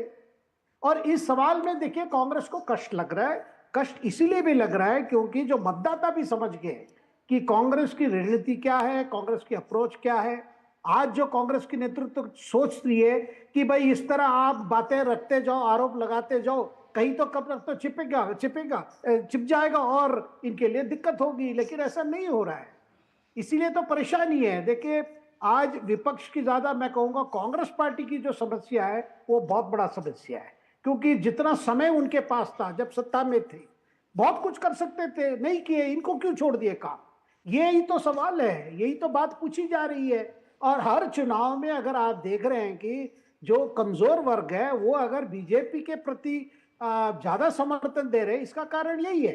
अब कांग्रेस की तरफ कोशिश हो रही है भाई किसी तरह दिखाओ कि बीजेपी वही पार्टी है, मन बनिया पार्टी है, ऐसा ये जो पुराने जो उनके स्लोगन रहा बीजेपी के खिलाफ, उसको रिवाइव करने की कोशिश कर रहे हैं। जब बीजेपी आज मेन नेशनल पार्टी के रूप में उभर के आई है, यही कारण से, क्योंकि उसकी जो 10 साल की जो परफॉर्मेंस रही है मोदी सरकार के अंदर, कई कार्यक्रम जो किए गए, उसकी जो ग्राउंड में जो इंपैक्ट पड़ा है, इसका कोई मुकाबला नहीं है कांग्रेस के पास।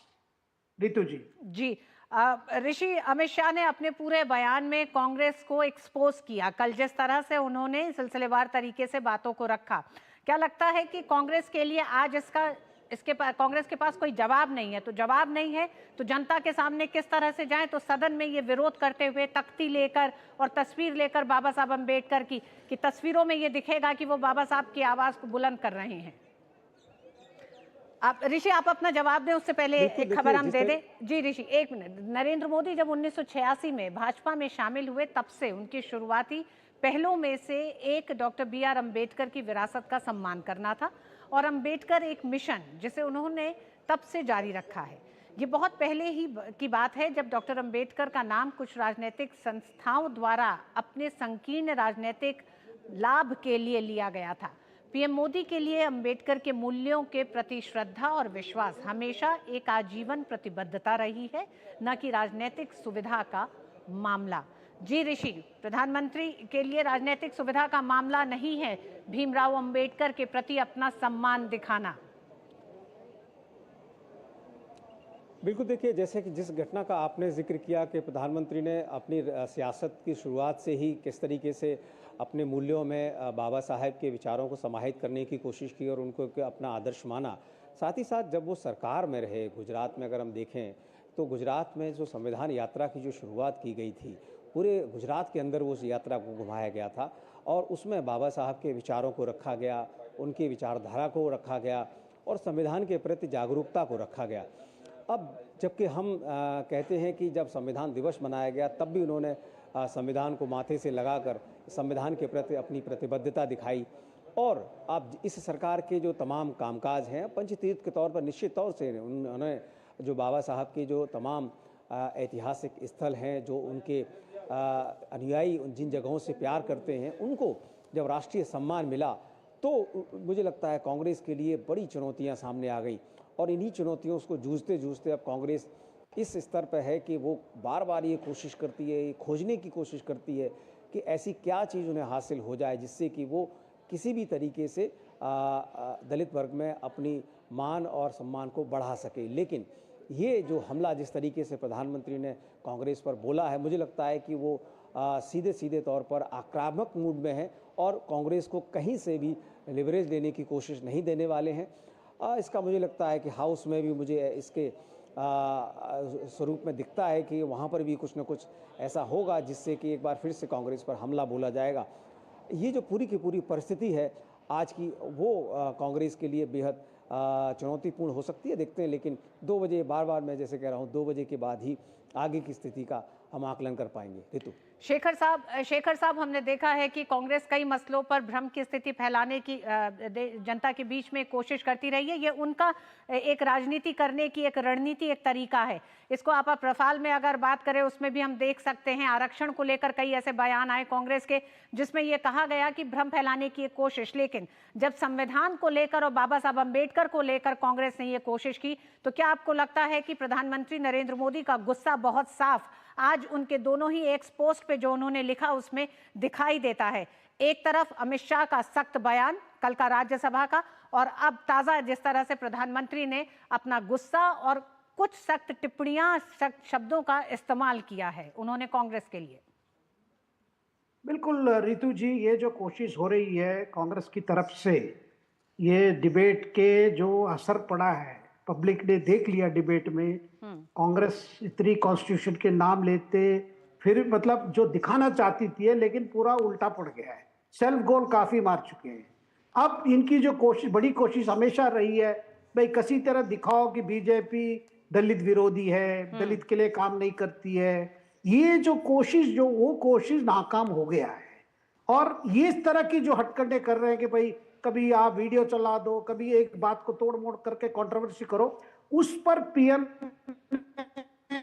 एक प्रकार से फुल स्टॉप लगाने की बड़ी की है कि भाई बात ये। शेखर साहब, क्या 2 बड़ी बातें और लगती हैं? आप एक शेखर साहब 4 दिन की पूरी चर्चा में क्या संविधान से जुड़ी 2 बड़ी बातें और सामने आती हैं जिसको कि ऐसे समझा जा सकता है?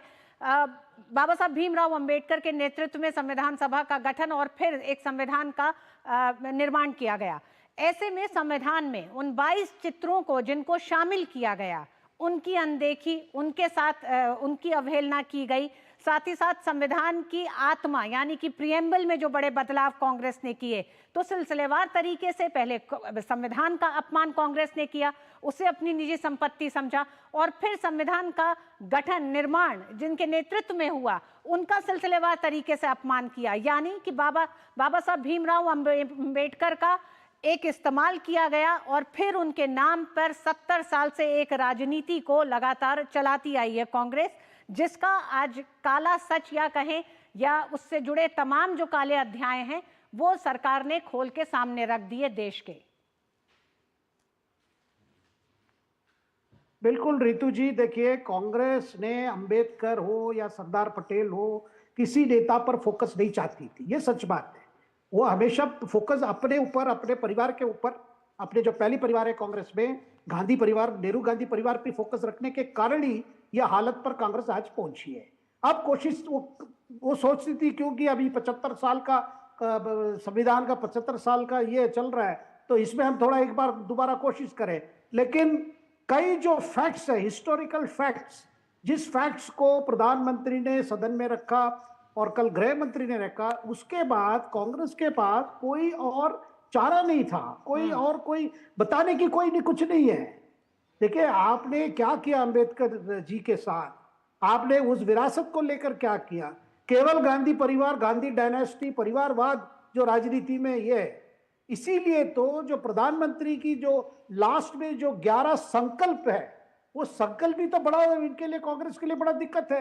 वो सारे जो प्रधानमंत्री ने जो 11 संकल्प सदन के सामने रखे, उससे बड़ा स्पष्ट है कि ये जो डिबेट हुआ पार्लियामेंट में कि बीजेपी सबसे ज्यादा कमिटेड है संविधान के प्रति और संविधान के मूल वैल्यूज के प्रति, और उसमें ज्यादा से ज्यादा जो दलित हैं, जो पिछड़े वर्ग के हैं, आदिवासी है, वंचित है, उनकी कल्याण के लिए पूरा कमिटेड है। ये बात पूरा बहस में सामने आया है, जो कांग्रेस के लिए बड़ा डिफिकल्ट हो रहा है कि हमने जो कोशिश किया इस डिबेट में, हम नाकाम है। बिल्कुल, कांग्रेस ने संविधान पर चर्चा की मांग तो की, लेकिन ये मांग कांग्रेस के लिए, उनकी पूरी राजनीति के लिए एक तरह से एक उल्टा पड़ गया है और सरकार की तरफ से कुछ ऐसे बड़े प्रहार हो गए जिसका जवाब कांग्रेस के सामने नहीं है। ऋषि, मात्र 1 मिनट रह गया है, दोनों सदनों की कार्रवाई फिर शुरू होगी।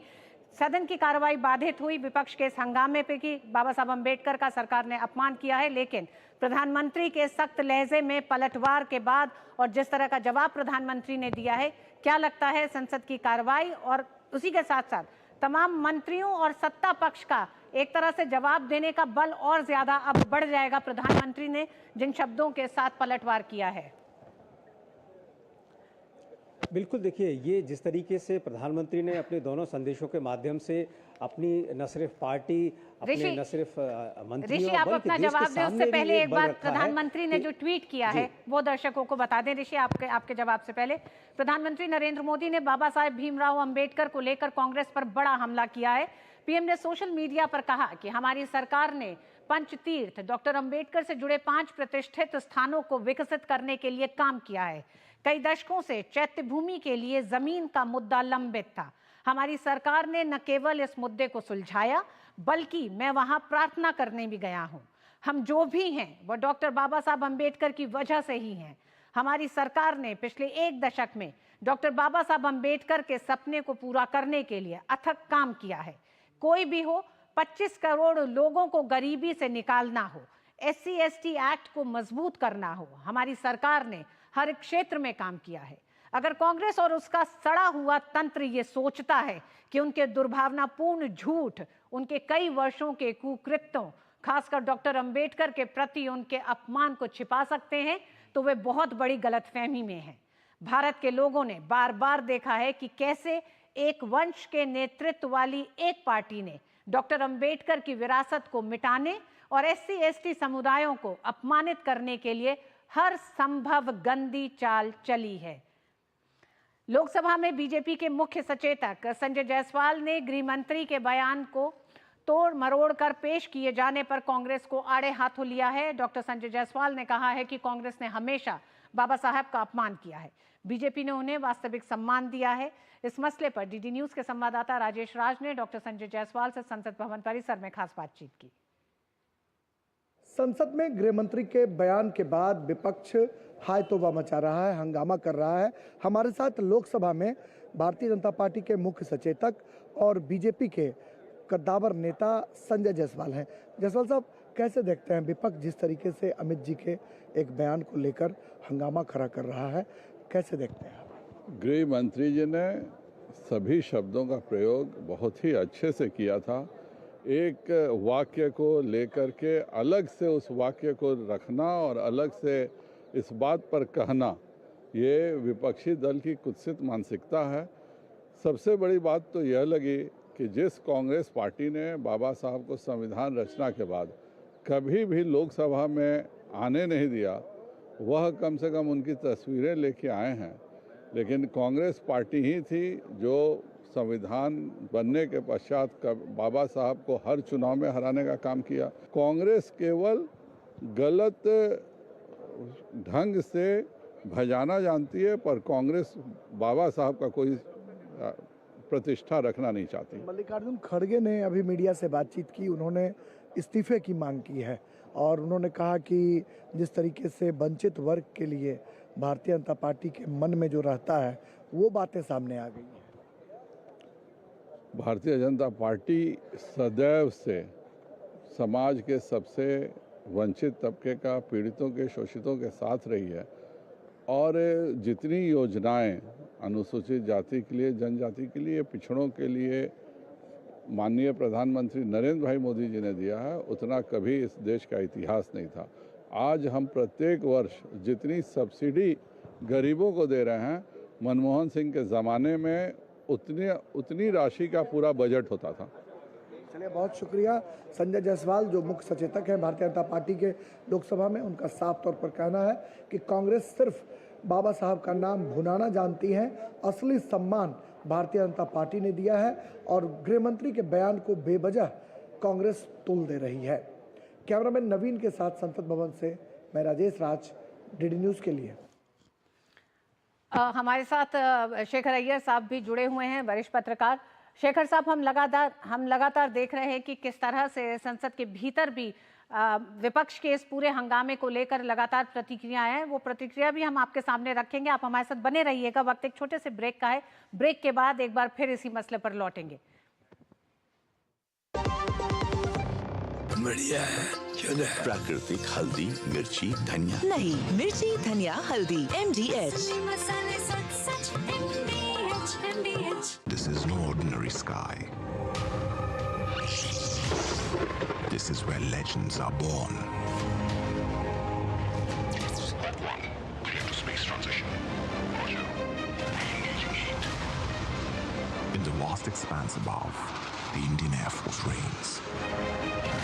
Unseen, unstoppable, unmatched. Join the Indian Air Force to be a cut above. ये विशाल है ना, इसका सब प्रॉपर चलता है। कल उसके बैंक अकाउंट में 15,000 रुपए का फ्रॉड हुआ है, पता है? इसको तो कोई टेंशन ही नहीं होती है, देखना। टेंशन क्यों? मेरी कोई गलती नहीं थी। फिर भी फ्रॉड होने पर मैंने तुरंत बैंक को इन्फॉर्म कर दिया। RBI कहता है अगर आपके अकाउंट से किसी ने धोखे से पैसे निकाले हैं तो बैंक को जल्द से जल्द इन्फॉर्म कीजिए। 3 दिन के अंदर इन्फॉर्म किया तो कोई नुकसान नहीं होगा। जितना लेट करोगे उतना ज्यादा नुकसान। और सुन, सब चलता नहीं है, प्रॉपर चलाना पड़ता है। RBI कहता है जानकार बनिए, सतर्क रहिए। MDH का किचन किंग किचन में हो तो हम सब कुछ बना सकते हैं। बैंगन का भरता, आलू गोभी, भिंडी मसाला और भी बहुत कुछ। MDH। हम जानते हैं कि संसद के शीतकालीन सत्र में 4 दिन यानी 2 दिन राज्यसभा में और 2 दिन लोकसभा में, और ये सीधे रुख करेंगे राज्यसभा का इस समय। अंबेडकर का परिनिर्वाण होने के बाद कांग्रेस पार्टी ने 1990 तक बाबा साहब को भारत रत्न का अवार्ड देने से भी इनकार किया इन्होंने। वो तो जब कांग्रेस पार्टी को सत्ता से बाहर किया, भारतीय जनता पार्टी के समर्थन से राष्ट्रीय मोर्चा का जब सरकार गठन हुआ, तब जाकर के बाबा साहब भीमराव अंबेडकर को भारत रत्न से नवाजा गया है। आप लोग क्या देश से माफी मांगने के लिए तैयार है? आपका इतना पाप है, वो पाप को साफ करने के लिए तैयार है तो बताइए। आप लोगों ने बाबा साहब का नाम को पूरे इतिहास से मिटाने के लिए कलंक किया है कांग्रेस पार्टी ने, ये याद रखना चाहिए। आज आप बाबा साहब का नाम लेकर के, तस्वीर लेकर के वोट मिलने के लिए आप लोग जो ढोंग कर रहे हैं, ये ठीक नहीं है।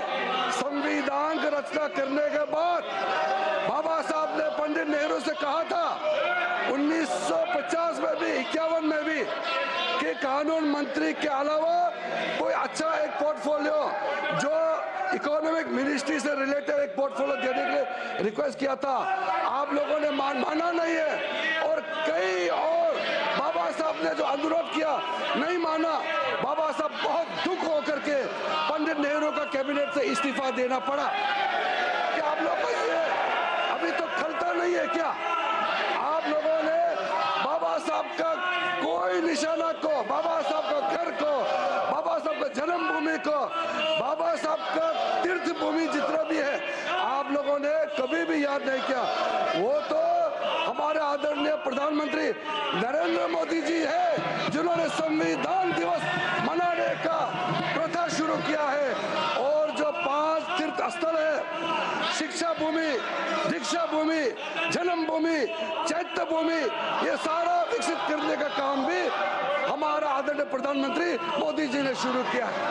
आप एक काम बताइए, एक काम आप बताइए जो आपने बाबा साहब को याद करके काम किया है। आपने नहीं किया है। कल गृह मंत्री जी जो पूरा वक्तव्य दिया उसमें साफ साफ कहा है, आप 10-12 मिनट जो सेकंड का क्लिप उठा करके क्यों आप ये घुमा रहे हैं? ये ठीक बात नहीं है। मैं माननीय खड़गे जी को अनुरोध करना चाहता हूँ कि संसदीय परंपरा में संसद में बयान जो देते हैं उसका पूरा का पूरा वाक्य को लोगों के सामने में पेश करना चाहिए। 10-12 सेकंड का वीडियो क्लिप उठा करके आप देश को गुमराह नहीं कर सकते हैं। माननीय सभापति महोदय, हमारा पार्टी भारतीय जनता पार्टी के लिए बाबा साहब अम्बेडकर आराध्य है, बाबा साहब पूजनीय है, बाबा साहब भीमराव अम्बेडकर हमारे लिए वंदनीय है। आपका कहने से बाबा साहब के प्रति आपने जो घृणा पैदा किया, आपने जो इंसल्ट किया, अपमानित किया, वो पाप आप साफ नहीं कर सकते हैं। कांग्रेस पार्टी उस पाप को भुगत के जीना पड़ेगा। आप साफ नहीं कर सकते अध्यक्ष महोदय।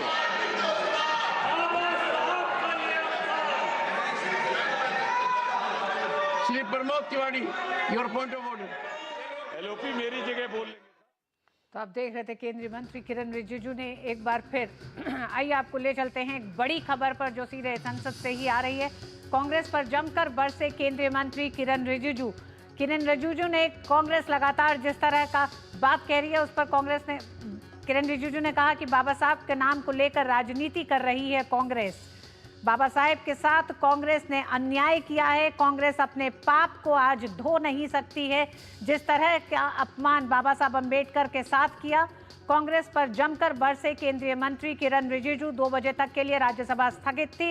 राज्यसभा की कार्यवाही 2 बजे जैसे ही शुरू हुई, कांग्रेस को देश से माफी मांगनी चाहिए। केंद्रीय मंत्री किरण रिजिजू ने राज्यसभा में कांग्रेस पर पलटवार करते हुए कहा। किरण रिजिजू ने कहा कि किस तरह से कांग्रेस ने पिछले 70 सालों में बाबा साहब अम्बेडकर का अपमान किया है। बाबा साहब अम्बेडकर के नाम को लेकर कांग्रेस आज तक सिर्फ राजनीति करती रही है। उनके स्मारक के लिए जमीन नहीं आवंटित की गई। संसद में उनके पोर्ट्रेट को लगाने पर इनकार करती रही कांग्रेस। तो जिस तरह का व्यवहार कांग्रेस ने लगातार बाबा साहब अम्बेडकर के साथ किया है, कांग्रेस को देश से माफी मांगनी चाहिए। केंद्रीय मंत्री किरण रिजिजू ने राज्यसभा में कहा, कांग्रेस ने बाबा साहब को भारत रत्न देने से इनकार किया। राजेश राज हमारे साथी संवाददाता केंद्रीय मंत्री गिरिराज सिंह के साथ हैं। आइए सुनते हैं क्या कहा गिरिराज सिंह ने।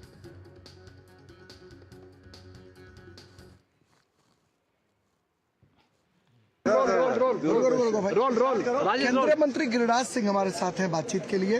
प्रधानमंत्री ने स्वयं मोर्चा संभाल लिया है। उन्होंने ट्वीट किया है कि अंबेडकर के सवाल पर जो गृह मंत्री को मोर्चा नहीं संभाला है, उन्होंने सच को कहा है कि कांग्रेस ने जीवन भर अंबेडकर को एक तरह से बेइज्जत किया, अंबेडकर को नीचा दिखाने की कोशिश की, अंबेडकर को मंत्रिपरिषद से हटना पड़ा, अंबेडकर को उन्होंने हराने का काम किया। नेहरू खानदान में सबको भारत रत्न मिल गया, अंबेडकर को नहीं भारत रत्न। और आइए सीधे आपको लिए चल सकते हैं एक बार फिर राज्यसभा, जहां पर इस समय नेता सदन जेपी नड्डा बोल रहे हैं। पीड़ित किया, चुनाव में हराने का काम किया, और आप लोग आजकल अंबेडकर जी का नाम लेते हैं, लेकिन आपने जब आप सत्ता में थे और अंबेडकर जी जिंदा थे तो आपने कभी भी उनकी बात नहीं मानी। और फिर आगे गृह मंत्री जी कहते हैं कि हम लोगों ने, आदरणीय मोदी जी ने, नरेंद्र मोदी जी के नेतृत्व में डॉक्टर भीमराव अंबेडकर जी के कार्य सराहना की, भारत रत्न देने में रख दिया गया जब हमारा समर्थन था। सर साथ साथ चाहे वो कल की बात कर, चाहे वो कल इन्होंने क्या की किया, बात हो, कल क्या बोला, मान्य से बोला, और बाबा साहब का अपमान इन्होंने कैसा किया, उसके बारे में मैं बोल चाहे वो लंदन में जहाँ पड़े वहाँ की बात हो, सब जगह मेमोरियल बनाने का काम नरेंद्र मोदी की सरकार ने किया। ये बात उन्होंने स्पष्ट की। मान्य सदस्यगण, एक सेकंड। जो कुछ हुआ सदन के समक्ष हुआ, सदन के समक्ष हुआ। और मैं आग्रह करूंगा, क्योंकि मैंने भी जब पहली बार ट्वीट के ऊपर एक बात आई, मैंने भी 2 बार देखा है। मेरा आपसे अनुरोध रहेगा, बाबा साहब भीमराव अंबेडकर के जो नीति रही है, सिद्धांत रहे हैं, और हम सब के लिए भविष्य के लिए परामर्श रहा है, उस दृष्टि से यदि अगर आप भाषण का आकलन करेंगे तो भाषण के अंदर क्या कहा गया है आप मेरे को नहीं सुना चाहते। The House stands adjourned to meet at 11 a.m. on Thursday, the 19th December 2000। और राज्यसभा में एक बार फिर विपक्ष के जोरदार हंगामे के कारण राज्यसभा को कल सुबह तक के लिए स्थगित कर दिया।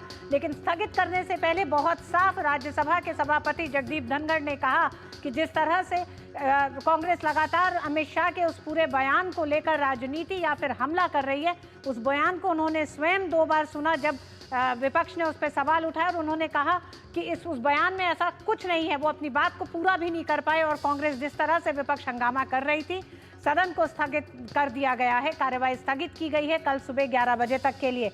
और आपको आइए बताते हैं कि राज्यसभा में विपक्ष के हमले पर जेपी नड्डा ने कांग्रेस को किस तरह खरी खरी सुनाई। बाबा साहब के साथ कांग्रेस ने अन्याय किया है, नेता सदन जेपी नड्डा ने राज्यसभा में कहा। विपक्ष जिस तरह से हमलावर है कांग्रेस पर, उसका पलटवार करते हुए जेपी नड्डा ने कहा कि बाबा साहब का नाम लेकर राजनीति कर रही है कांग्रेस। राज्यसभा की कार्रवाई कल तक के लिए स्थगित है और इसी मसले पे हमारे साथ 2 लोग जुड़ रहे हैं। शैलेंद्र मिश्र हमारे साथ जुड़ रहे हैं, वरिष्ठ पत्रकार अवधेश भी हमारे साथ जुड़ रहे हैं। आप दोनों का बहुत बहुत स्वागत है। शैलेंद्र, पहले तो आप ही के पास आते हैं कि राज्यसभा में एक बार फिर स्थगित हुई कार्रवाई कल तक के लिए स्थगित कर दी गई है। विपक्ष किसी की भी सुनने को ऐसा लगता है तैयार नहीं है, न सभापति की न सत्ता पक्ष। देखिए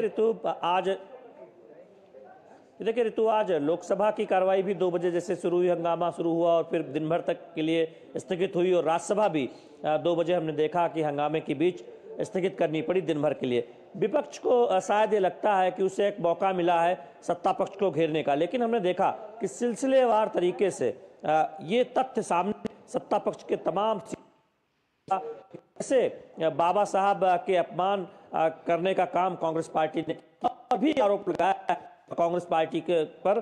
सिर्फ एक क्लिप जो आउट ऑफ द कंटेक्स्ट, उसको वायरल करने की कोशिश कांग्रेस पार्टी की तरफ से की जा रही, जबकि जी शैलेंद्र, आपसे हम बात करेंगे। हमारे साथ अवधेश जी जुड़े हुए हैं। अवधेश जी, कांग्रेस ने एक कोशिश की संविधान पर चर्चा की मांग रख के, जिसे सत्ता पक्ष ने मांगा।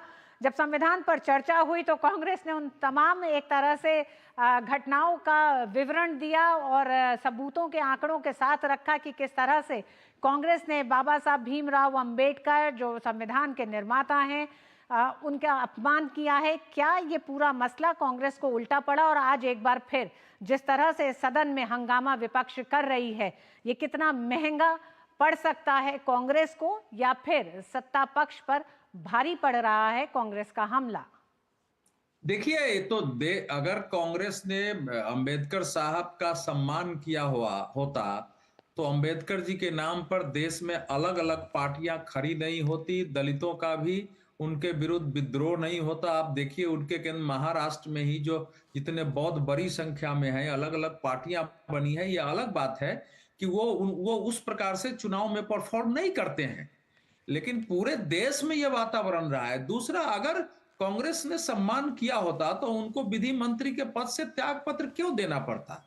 कांग्रेस का दायित्व नहीं बनता था कि जो व्यक्ति संविधान निर्माण की अलग अलग समितियों का अध्यक्ष है और जिसको ड्राफ्ट समिति का अध्यक्ष बनाया गया, उसको किसी तरह से पार्लियामेंट में हम लाए। अलग अलग लोगों को लाती हैं, लोकसभा में नहीं लाते हैं, राज्यसभा में लाते हैं।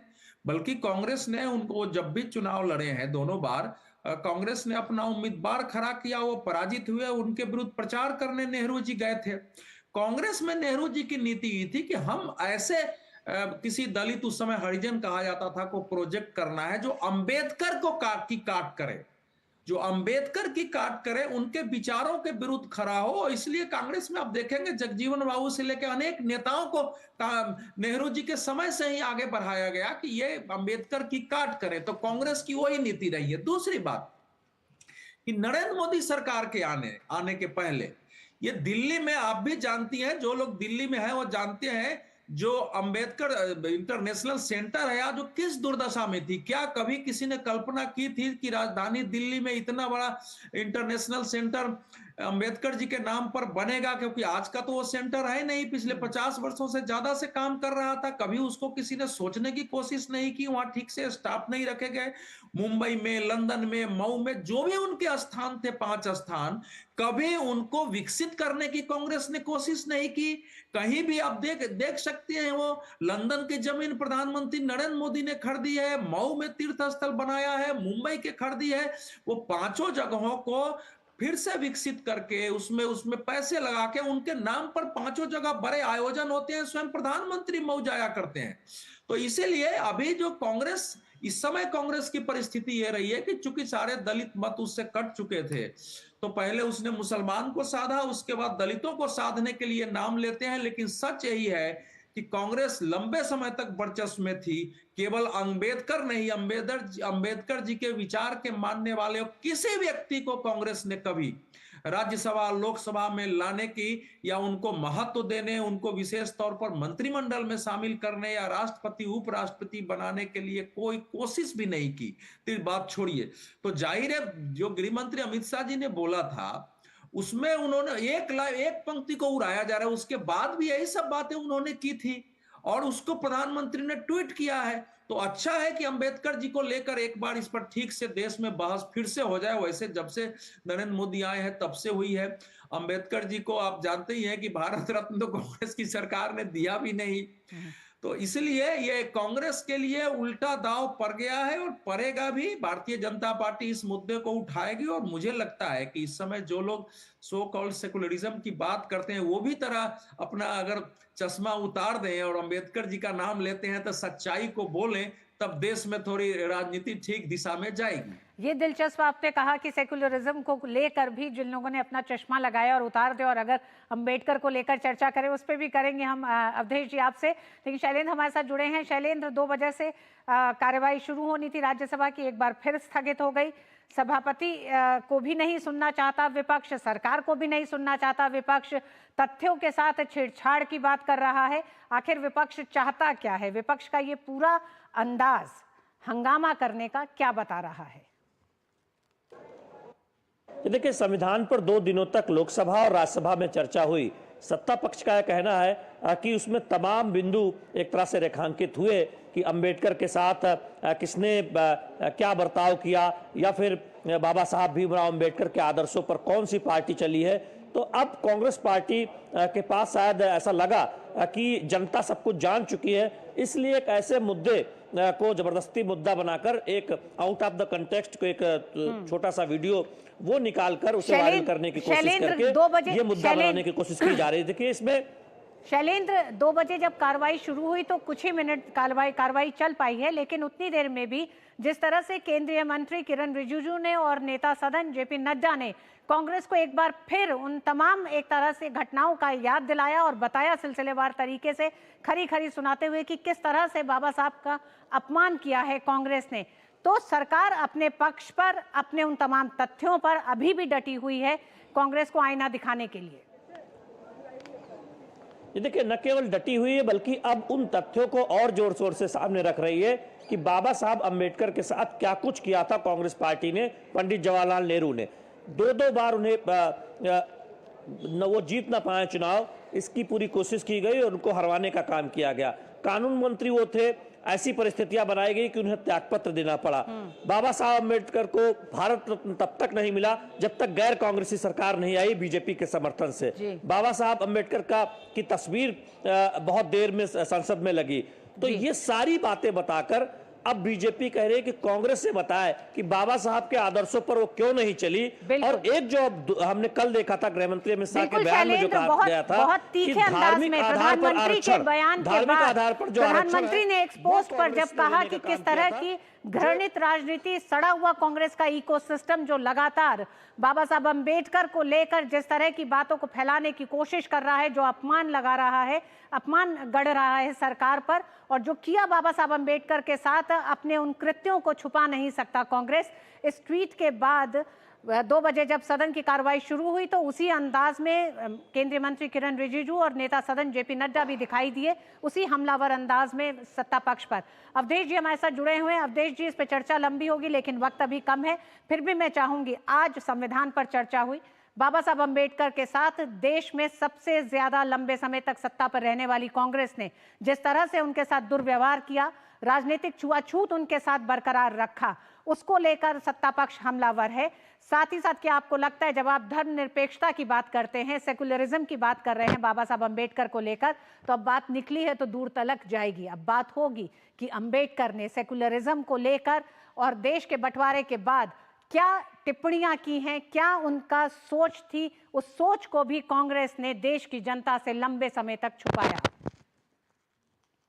अंबेडकर जी ने नेहरू जी को पत्र लिखा था, साफ लिखा था कि अगर विभाजन हो गया है तो भारत से एक एक मुसलमान वहां जाए और वहां से जितने गैर मुसलमान हैं उनको भारत लाया जाए। दूसरे, जब पाकिस्तान में जब वहां दलितों का, अनुसूचित जाति जनजातियों का व्यापक पैमाने पर धर्म परिवर्तन होगा, महिलाओं के साथ बलात्कार हुआ, उनके निकाह होने लगे, तब अंबेडकर जी ने नेहरू जी को पत्र लिखा है कि वहां ये जो खबर आ रही है कि हमारे दलित भाइयों के साथ, अनुसूचित जाति के साथ इस ढंग से धर्म परिवर्तन हो रहा है, तो मैं आपसे आग्रह करता हूं कि उन सबको भारत लाया जाए और जिस कानून के तहत शरणार्थियों को इस देश में शरण और नागरिकता दी गई है उसके तहत उनको नागरिकता दी जाए। और जब आज नागरिकता संशोधन कानून बना तो कांग्रेस ने उसका विरोध किया, उस समय भी उनकी बात नहीं मानी गई। अवधेश जी, एकदम अंत में संविधान पर चर्चा कह के क्या कांग्रेस ने सेल्फ गोल कर लिया है? संविधान और बाबा साहब अम्बेडकर पर अब सरकार कांग्रेस को सही आईना दिखा रही है? नहीं, कांग्रेस को सही आईना दिखा दी गई है कि इस देश में संविधान के साथ किसने दुरुपयोग किया है। बाबा साहब अम्बेडकर ने जितना सख्त विरोध मुसलमानों के धर्म पर आरक्षण का किया था वो बिल्कुल रिकॉर्ड में बातें हैं, कांग्रेस उसकी बात कर रही है। कांग्रेस ने इस साल तो नहीं, पहले के अपने घोषणा पत्र में डाला है, कांग्रेस ने सच्चर आयोग कमीशन में डलवाया, रंगनाथ मिश्रा कमीशन बनाया, तो ये सब बातें खुलेंगी। अमित शाह ने बहुत साफ कहा सदन में संविधान पर चर्चा पे कि धर्म के आधार पर आरक्षण इस देश में भाजपा की सरकार रहते नहीं होने दिया जाएगा। अवधेश जी, आपका भी बहुत बहुत धन्यवाद। शैलेंद्र, आपका भी धन्यवाद। और इस बुलेटिन को खत्म करने से पहले हम बता दें कि भाजपा नेता अनुराग सिंह ठाकुर ने कांग्रेस पर निशाना साधते हुए कहा है कि कांग्रेस पार्टी ने कभी बाबा साहब का सम्मान नहीं किया। जो अंबेडकर जी की सोच थी कि SC, ST, OBC को आगे लाना है, उनको उनका हक दिलाना है, उसके लगातार विरोध करते रही तो कांग्रेस पार्टी करती रही। एक पीढ़ी नहीं, 4-4 पीढ़ियों ने विरोध किया है, चाहे नेहरू जी हो, इंदिरा जी हो, राजीव गांधी जी हो या अब राहुल गांधी जी हो। और राहुल गांधी जी ने तो अमेरिका में जाके यहाँ तक बयान दे दिया कि कैसे आरक्षण को खत्म करने की सोच है। जो नेहरू जी अंबेडकर जी को हराने के लिए प्रचार करने स्वयं पहुंचे थे, आज उन्हीं की ही चौथी पीढ़ी को अंबेडकर जी की फोटो लेकर उतरना पड़ा, क्योंकि कांग्रेस का काला चिट्ठा खोलने का काम अमित शाह जी ने किया है। कांग्रेस का सरकार पर बाबा साहब अम्बेडकर का अपमान करने का आरोप, इस आरोप के साथ ही कांग्रेस ने शायद सेल्फ गोल कर लिया है, क्योंकि पूरी सरकार, प्रधानमंत्री समेत तमाम केंद्रीय मंत्री अब हमलावर हैं और लगातार उन तमाम घटनाओं को सामने रख रहे हैं देश के, जिससे ये जाहिर होता है कि किस तरह से कांग्रेस ने 70 साल में बाबा साहब अम्बेडकर का अपमान किया और दलित राजनीति को सिर्फ और सिर्फ राजनीति के लिए इस्तेमाल किया है। बहुत बहुत धन्यवाद। इस बुलेटिन में बस इतना ही। मुझे दीजिए अनुमति। DD न्यूज़ पे खबरें जारी रहेंगी। नमस्कार।